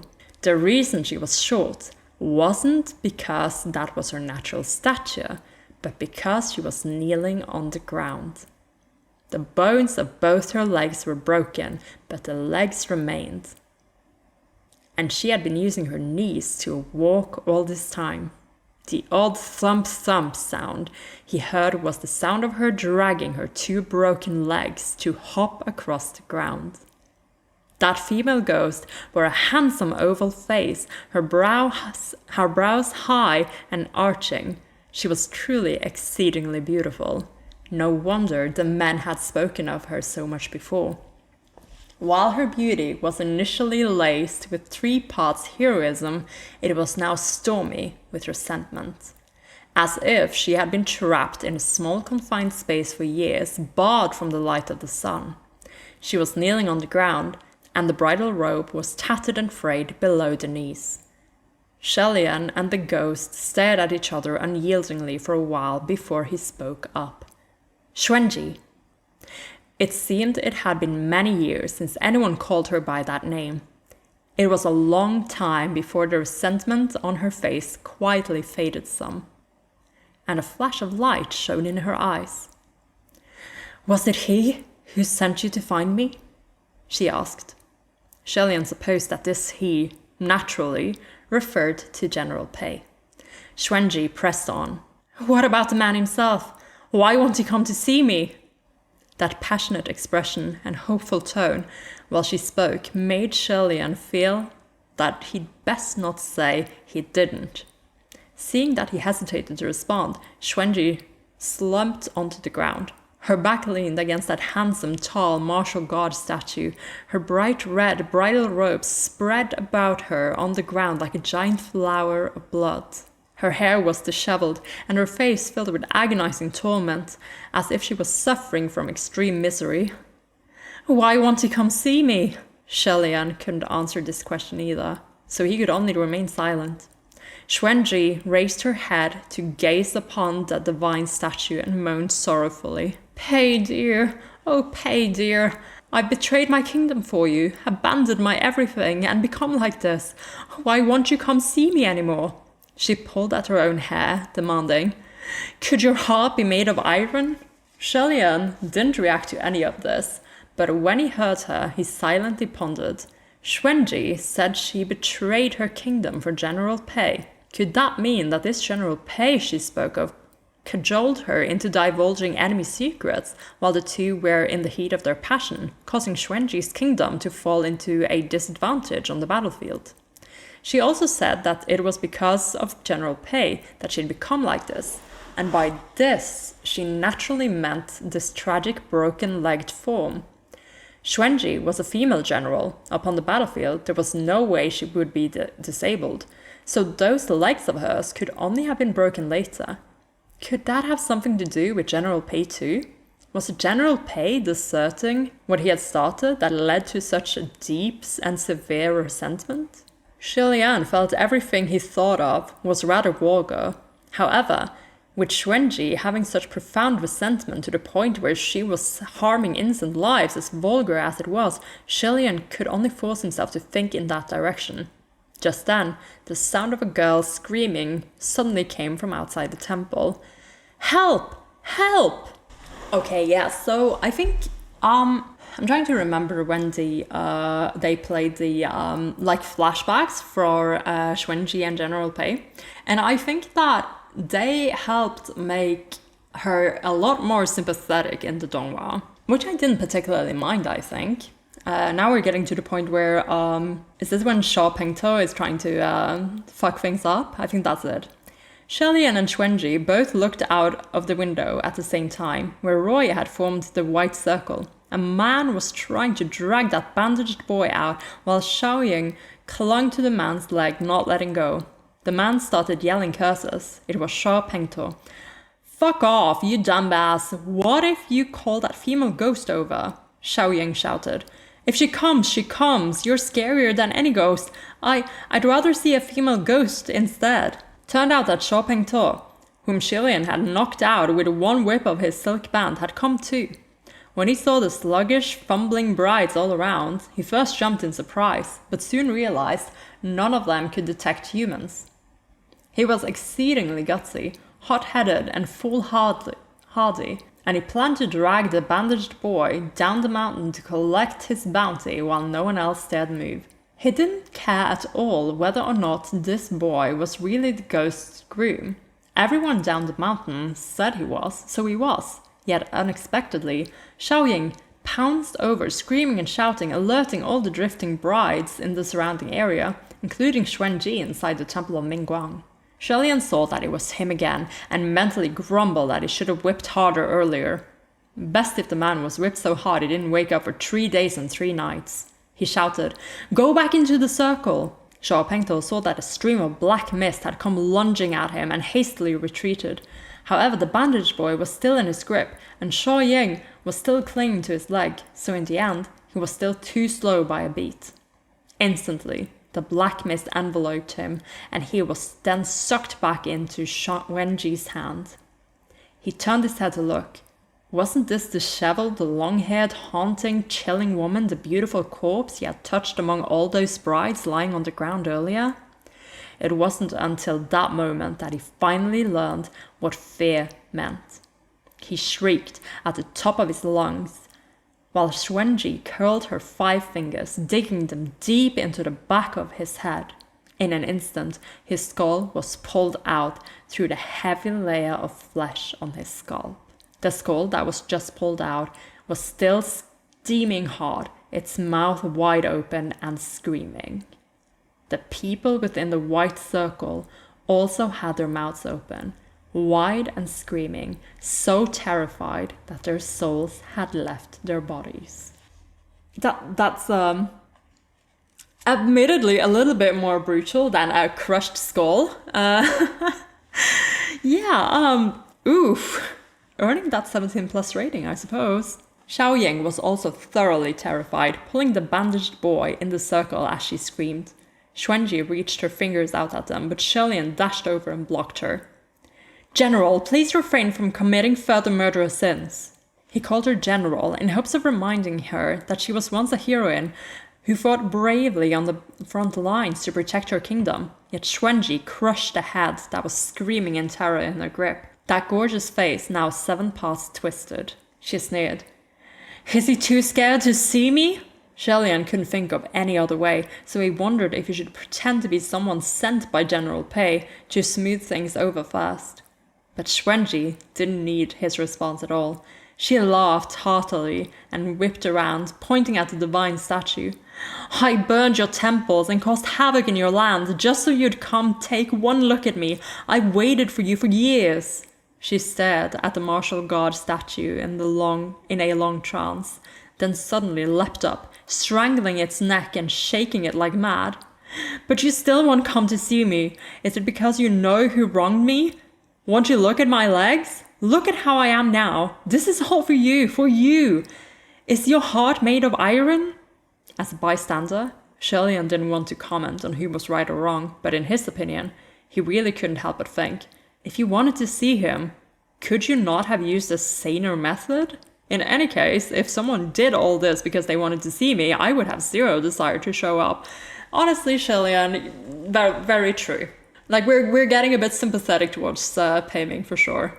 Still haven't forgiven him for season 2 though. On the other end, Xiaoying and that bandaged boy finally returned to the circle anew. Looking his way, she whispered in concern, "Young master." Hearing her, Xie Lian gave her a smile, indicating that she needn't worry. Yet unexpectedly, the moment he smiled, Xuanji's face instantly contorted, and she lunged over from the divine statue. "Since you won't look at me and prefer to look at those girls who love smiling, I'll let you look to your heart's content." Although the one she was strangling was Xie Lian, her words were directed at General Pei. At first, Xie Lian had thought that Xuanji's heart was full of jealousy for those happily married brides in their sedans, because she herself couldn't marry the one she loved. He hadn't expected that it was because General Pei liked girls who smiled, so she, in her distorted mind, connected that to brides who were about to marry their lovers. No wonder she burned all the Mingguang temples around the mountain. Now that he thought about it, it probably was because she couldn't stand having to share this one divine statue with all those women who'd visit Mingguang temples day in and day out. This female ghost was indeed a wrath. Even with both legs broken, her movements were fast as a devil's, and even after being beaten by Roya, her strength was still formidable. Xie Lian couldn't keep going with her strangling him like this, but just as he was about to summon Roya, there was a loud cry. That girl, Xiaoying, saw that he couldn't hang on anymore, so she picked up a branch and came charging over. She was yelling as she charged, seeming to pump up courage for herself, but Xuanji didn't even need to lift a finger. She only gave a chilling look, and before Xiaoying had even gotten close, she was sent flying meters away and crashed heavily onto the ground headfirst. The bandaged boy croaked a loud "Ah!" as he ran over. Xie Lian was shocked too, but right as he sat up, he felt a chill on the back of his head. Xuanji's 5 fingers were already in place. Holy shit. Like she was going to yank his skull from his skin just like earlier. In this dire situation, Xie Lian's right hand shot out and grabbed her wrist. He shouted, "Bind!" A sharp whoosh sound echoed through the air, and the white silk bandage heeded the command, circling and twisting about Xuanji, thrusting her up. Xuanji's legs were broken, so she couldn't dodge in time. Thus, with a heavy thud, she fell to her knees and started rolling on the ground, trying to break free of the white silk band. Yet the more she struggled, the tighter the bindings became. The instant he was set free, Xie Lian didn't even take a moment to catch his breath before he immediately got to his feet and ran where Xiaoying landed. Even with Roya having been recalled, most of the crowd still didn't dare to move rashly, but there were also a number of daring villagers who had gotten used to those fumbling brides and went circling. The bandaged boy was kneeling next to Xiao Ying's sprawled form, not knowing what to do. So anxious, he was like a small insect on the rim of a boiling pot. No one dared touch her, afraid that she had broken something critical, and if she should struggle, the injury would worsen. Xie Lian gave a quick once-over and knew that no matter how careful he was, it would be pointless. There was no way she'd survive after such a fall. While he hadn't interacted much with this girl, Xiao Ying, hadn't even spoken with her much, Xie Lian still knew that she was a kind-hearted girl despite her ugly appearance. Such an ending for her truly made the heart heavy. At least Xuanji shouldn't be able to struggle free of Roya, Xie Lian thought. Even if it's pointless, Xiao Ying shouldn't be left in this position right before her death. And so he very carefully flipped her over. Xiao Ying's face was covered in blood, and the crowd around clicked their tongues and sighed as they watched. However, she still had breath left, and she whispered, "Young master, have I made things worse?" Although she didn't make anything worse, she didn't actually help either. Yeah, I was told about this in the comment section, actually, after the third episode, that though she didn't actually make stuff worse, what she didn't actually help. Xie Lian was already handling it. So her death is actually very unnecessary, even though she wanted to try and save someone that she perceived was in danger. Xie Lian was already going to summon Roya at the time and didn't require anyone's help. Besides, with that single branch of hers, even if she had managed to hit Xuanji, it wouldn't have done anything. Never mind that she wouldn't have been able to get near the female ghost's body in the first place. With all that, this could be said to be a completely meaningless death. Xie Lian answered, "No, you've been a great help. You see, the moment you came over, the female ghost's attention was diverted, which was how I had the chance to subdue her. Thank you so very much. But you can't do that again next time, alright? If you're going to help, you have to tell me first. Otherwise, if I don't pick up on it, things will go downhill fast." Xiao Ying chuckled. "Young master, you don't need to comfort me anymore. I know I wasn't any help, and that there won't be a next time." It's unfortunate, isn't it? Makes me a little bit emotional. It made me a little bit emotional last time as well. But I don't know if she actually said that in the Donghua, that she knows that she wasn't any help. That hits. That actually hits. Her words were jumbled and unclear, and when she spat out a mouthful of blood, there were even a few broken front teeth mixed in. The bandaged boy was shaking with panic, wooing, trying to speak. Xiao Ying turned to him. "In the future, don't go down the mountain to steal food anymore. If you're discovered, you'll be beaten to death. If he ever gets hungry, he can come to me," Xie Lian said. Xiao Ying's eyes lit up hearing this. "Really? Then thanks so much." She smiled and smiled until suddenly 2 lines of tears streamed down from that pair of tiny eyes. She whispered, "I feel I haven't lived through many good days in all my life here in this world." Xie Lian didn't know what to say, so he gently patted her hand. Xiao Ying then sighed. "Never mind. Maybe I'm just born unlucky." Her jumbled words certainly did sound a little odd. With a bent nose and slanted eyes and an appearance so ugly it was silly, her bloody tear-streaked face was almost funny to behold. With tears still rolling down, she choked. "But even then, I still... Her breathing stopped, and she paused with those words. The bandaged boy saw that she had died and started to weep quietly while hugging her dead body. His face was buried in her belly, like he had lost his only pillar of support, and he didn't dare to raise his head no matter what. As for Xie Lian, he reached out and helped close her eyes. He spoke to her mentally. "You're stronger than me."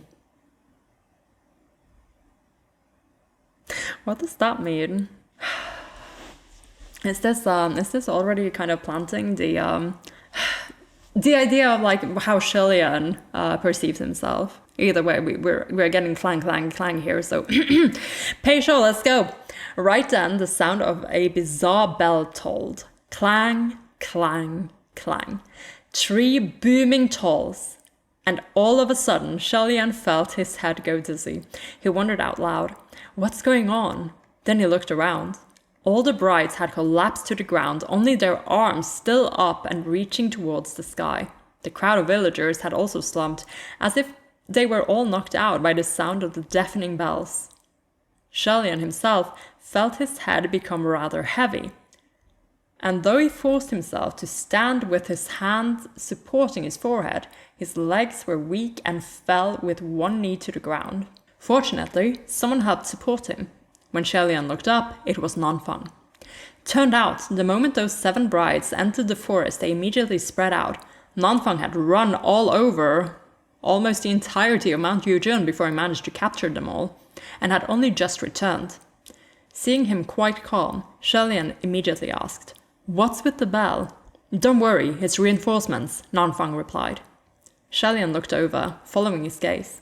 Only then did he notice that, before the temple of Mingguang, a row of soldiers had appeared, standing there since who knew when.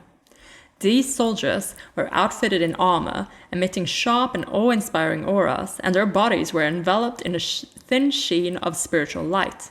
In front of the soldiers, there stood a poised, elegant, and tall young military general, obviously not a mortal. That military general approached with his hands clasped behind his back and came before Xie Lian, bending slightly at the waist, giving a quick bow. "Your Highness." Xie Lian hadn't yet opened his mouth to make inquiries before Nanfang whispered next to him, "This is General Pei." Xie Lian instantly took a glance at Xuanji, who was on the ground. General Pei? This General Pei didn't quite match what he had imagined, but was also grossly different from the divine statue.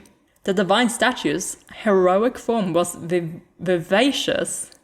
Vivacious? Vivacious? What kind of word is this? Like vivid? Like alive? Vivacious. Vivacious. Attractively lively and animated. So like vivid. The divine statue's heroic form was vivacious, its eyes spirited and energetic, with a handsomeness that was aggressive and invasive. While this young military general was also handsome, his complexion was pale and his countenance was as calm as cool jade. There was no sense of a murderous aura, only an unrippled tranquility. He was a military general, but he could also be said to be a tactician. General Pei noticed Xuanji on the ground and spoke. "The palace of Ling Wen informed us that this incident at Mount Yuzhen might be related to our palace of Mingguang, and so this servant has come. I didn't expect that it really did have something to do with us. We have troubled your highness." Xie Lian thanked Ling Wen mentally. He wondered, how in the world was the palace of Ling Wen inefficient? He replied, "General Pei is working hard too." Xuanji, who was still vaguely struggling, heard the words General Pei and suddenly looked up. She demanded enthusiastically, Pei dear, is that you? Have you come? Have you finally come?" She was bound by Roya, and as overjoyed as she was, she could only rise into a kneel. Yet unexpectedly, her face immediately blanched the moment she saw that military general. "Who are you?" On his end, Xie Lian had already given Nanfang a general account of just what the Ghost Groom affair was about. When he heard her, he wondered, isn't this General Pei? Could she have waited for too long and doesn't recognize him anymore? "This is General Pei," Nanfang answered, "but it's not the one she's waiting for." Xie Lian was confused. "And there are 2 General Pei?" Yet Nanfang replied, "That's correct. There are indeed 2 of them." Turned out, the General Pei this female ghost Xuanji was waiting for was the main god of the Temple of Mingguang. The one before them now was the deputy god of the Palace of Mingguang, a descendant of the senior General Pei. In order to differentiate the 2 of them, everyone addressed this one as General Pei Jr. In legitimate Mingguang temples, both must be worshipped, one facing the front and one facing the back. General Pei was the principal god of the main hall, so his divine statue faced the entrance of the temple hall, whereas General Pei Jr.'s divine statue was set up behind. While he was of a later generation than his ancestors, by looks they appeared no different than brothers. 2 SNGs from one household was certainly considered a beautiful tale. Except we learn later that Pei Jr. is from a branch family and also had to work for it. Like, he was not exalted at all in the way that General Pei. And also he worked for Yong'an, right? So a completely different kingdom. They were so far apart, right? Anyway, tangent. Xuanji scanned the area and didn't see the one she wanted to see among the soldiers either. She cried bitterly. "Where is Pei Ming? Why hasn't he come? Why won't he come and see me?" General Pei Jr. inclined his head and replied, "General Pei has important business to tend to." Xuanji muttered, "Important business?" Tears streamed beneath the long hair draped over her face. "I've waited for him for hundreds of years. What important business could he have? Back then, in order to see me, he would have crossed half the border in one night.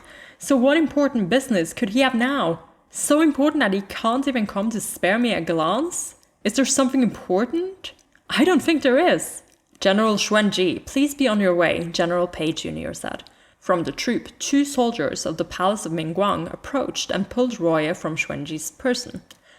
After it affectionately wrapped itself back around Xie Lian's wrist. I like that it's wrapping affectionately around his wrist. He gently patted it twice to comfort it.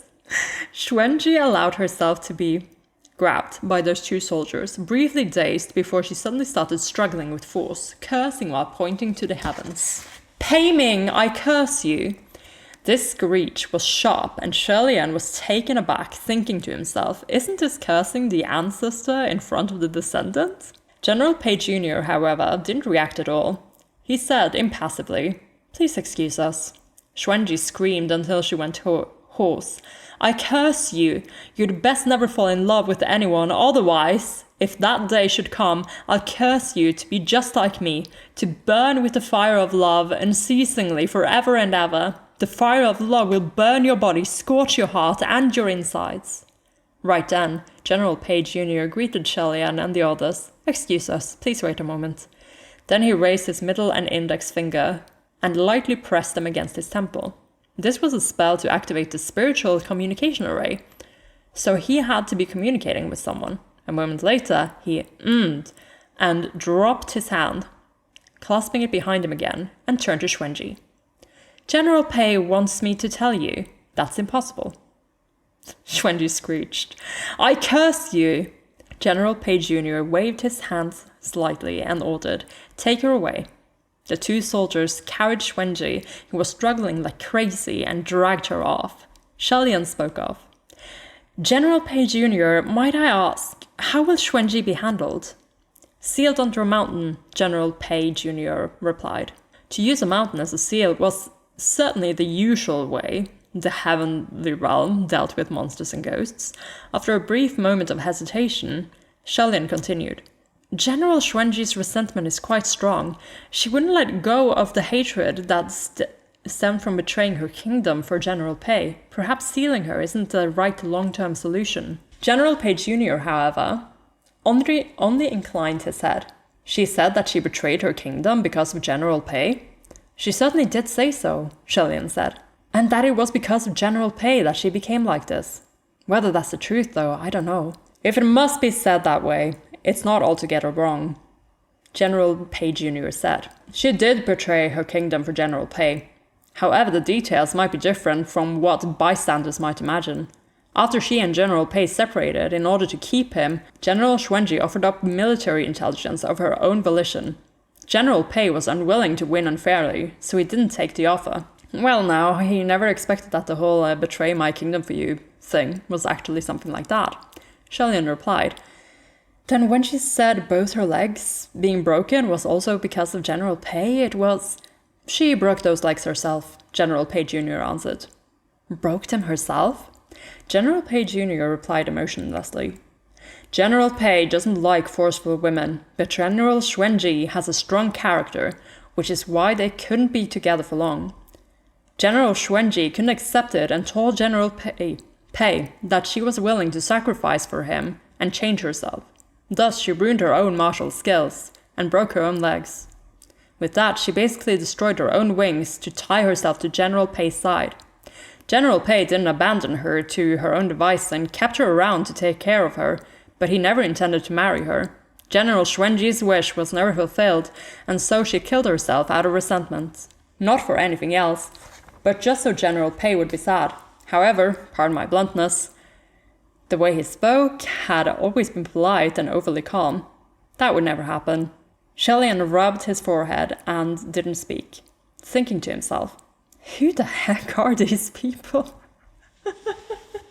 Honestly, this is how I remember. This is how I remember the whole first arc. Yeah, just sitting back like, well, wow, this drama. Why are people like this? General Pei Jr. continued, I don't know the right and wrong of all this either. I only know that if General Xuanji was willing to let go, things wouldn't have to be this way. Your Highness, I will take my leave now. Xie Lian also cupped his hands and sent them off. Nanfang commented, weirdos. Xie Lian thought, he himself was the laughingstock of the Three Realms, an infamous weirdo, so he'd best not comment on anyone else. This was something between General Pei and Xuanji. So for bystanders, there was no point in discussing who was right or wrong. I feel like they're pointing to us now. Their sympathies only went out to all 17 of those innocent brides and the military officials and the dawn drivers who escorted them, but suffered a terrible fate for no reason. Having brought up the subject of the brides, Xie Lian instantly turned his gaze to look and saw the 17 corpses of the brides had started to show various stages of deterioration. Some had already dissolved into white bones, while some were starting to rot, emitting waves of foul odor. The stench roused the people lying on the ground, and they gradually came to, but when they saw the scene, they jumped in shock and terror once more. Xie Lian used this opportunity to nag at them to spread the philosophy of good and bad karma, advising them to pray a lot for each of the brides once they went back down the mountain, and to think of a way to contact the families of those brides to come and collect their corpses. He also cautioned that they must never commit the same deed as those corpse sellers, as they shouldn't commit any wrongdoings either. After such a thrilling night, and with the lead instigator gone, no one had dared to speak against Xie Lian. They each acknowledged him apprehensively, all of them feeling like they just had a nightmare. Only then did they realize that they had acted as if possessed. Why were their minds filled only with money when there were so many dead people around? Thinking back, they found it horrifying. The night before, everyone was doing the same thing, relying on the fact that their numbers were great and they had a leader, and they all rushed in without thinking. Now that they harbored fear in their minds, they very earnestly repented and prayed for blessings. The day hadn't yet broken. Fearing that there might be wolves and others stirring up trouble, even though Nanfang had just run a huge circle around the whole mountain, he now had to lead this large group of people back down. He didn't complain, however, and arranged with Xie Lian to discuss afterwards what was to be done with that forest of upside-down corpses.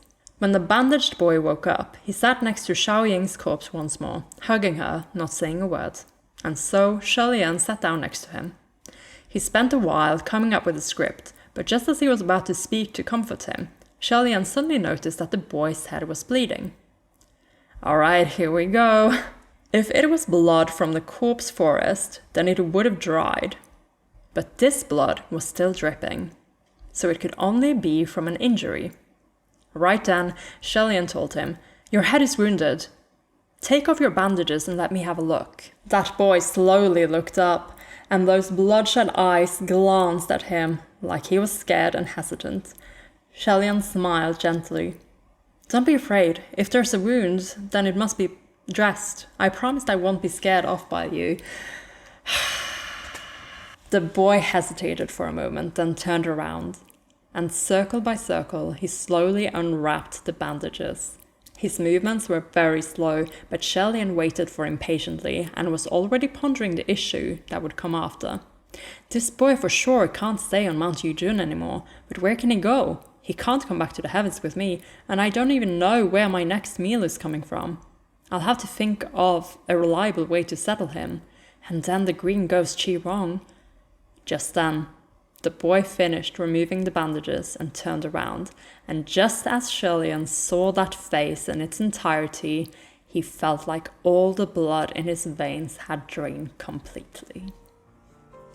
And that is the end of chapter 4 of Heaven Official's Blessing. Ending just at the end of what is episode 3. And looking at this, the first 3 episodes of the Donghua took up 140 pages. I'm counting the prologue as well, since we did get that whole flashback thing in episode 1, right? And we've got about, well, maybe twice that amount. Let's see, appendices starts on page 370 something. And this is at 142. So we've got, about 230 pages left for the rest of the season. So things are about to happen very quickly, I think. But again, we are getting a lot more details going on in this book, though things are arranged a little bit differently. Like, one thing is how the characters are moving around. Like, yes, Nanyang was gone for a little bit, but he is around for a lot longer because we need someone that Xie Lian can have a conversation with. Someone he can talk to, which is like Ling Wen and Nanfang. They're the ones we're sharing information with. In this case, we're sharing the information with Nanfang after everything is said and done. And that's fine, that's just an adaptation thing that you kind of have to do. Other than that, I think the biggest change I noticed in this arc is that the Donghua made the characters, especially Xuanji, a lot more sympathetic by showing the whole flashback scene. I quite appreciate that because while I understand Xie Lian's little mental note there that, well, the bystanders really have nothing to do with this is between Xuanji and Pei Ming, we as readers are still kind of expected to take this in and have a sort of opinion about this, or have a think about it at least. And I think the book makes Xuanji a lot less easy to sympathize with than the Donghua did. I think she definitely gained a lot from being animated. Again, I wonder if her little curse there, because it was very expanded upon in this section, might be like a foreshadowing for something. Or maybe it's a little hint to us that Pei Ming is already in a sort of situationship where he is the losing side. Is Ling Wen considered beautiful? Because that's his weakness, right? Beautiful women. It would be funny if he had like a one-sided thing with the Windmaster. That's why he's so pissed at him. That's why they're having this little back and forth in season 2, episode 1. like, oh, they're so hot, but they're not my type half the time. Anyway, that was a sidetrack. What a wonderful couple of chapters. They were very long, because we're spending them solving that one mystery that we have like at hand directly, which is now solved. But also, we're being introduced to important characters such as Hua Chang. We also have the Qirong mentions and introductions, and the very earliest signs that Xie Lian might know who this is. The fact that he just reacts to the name.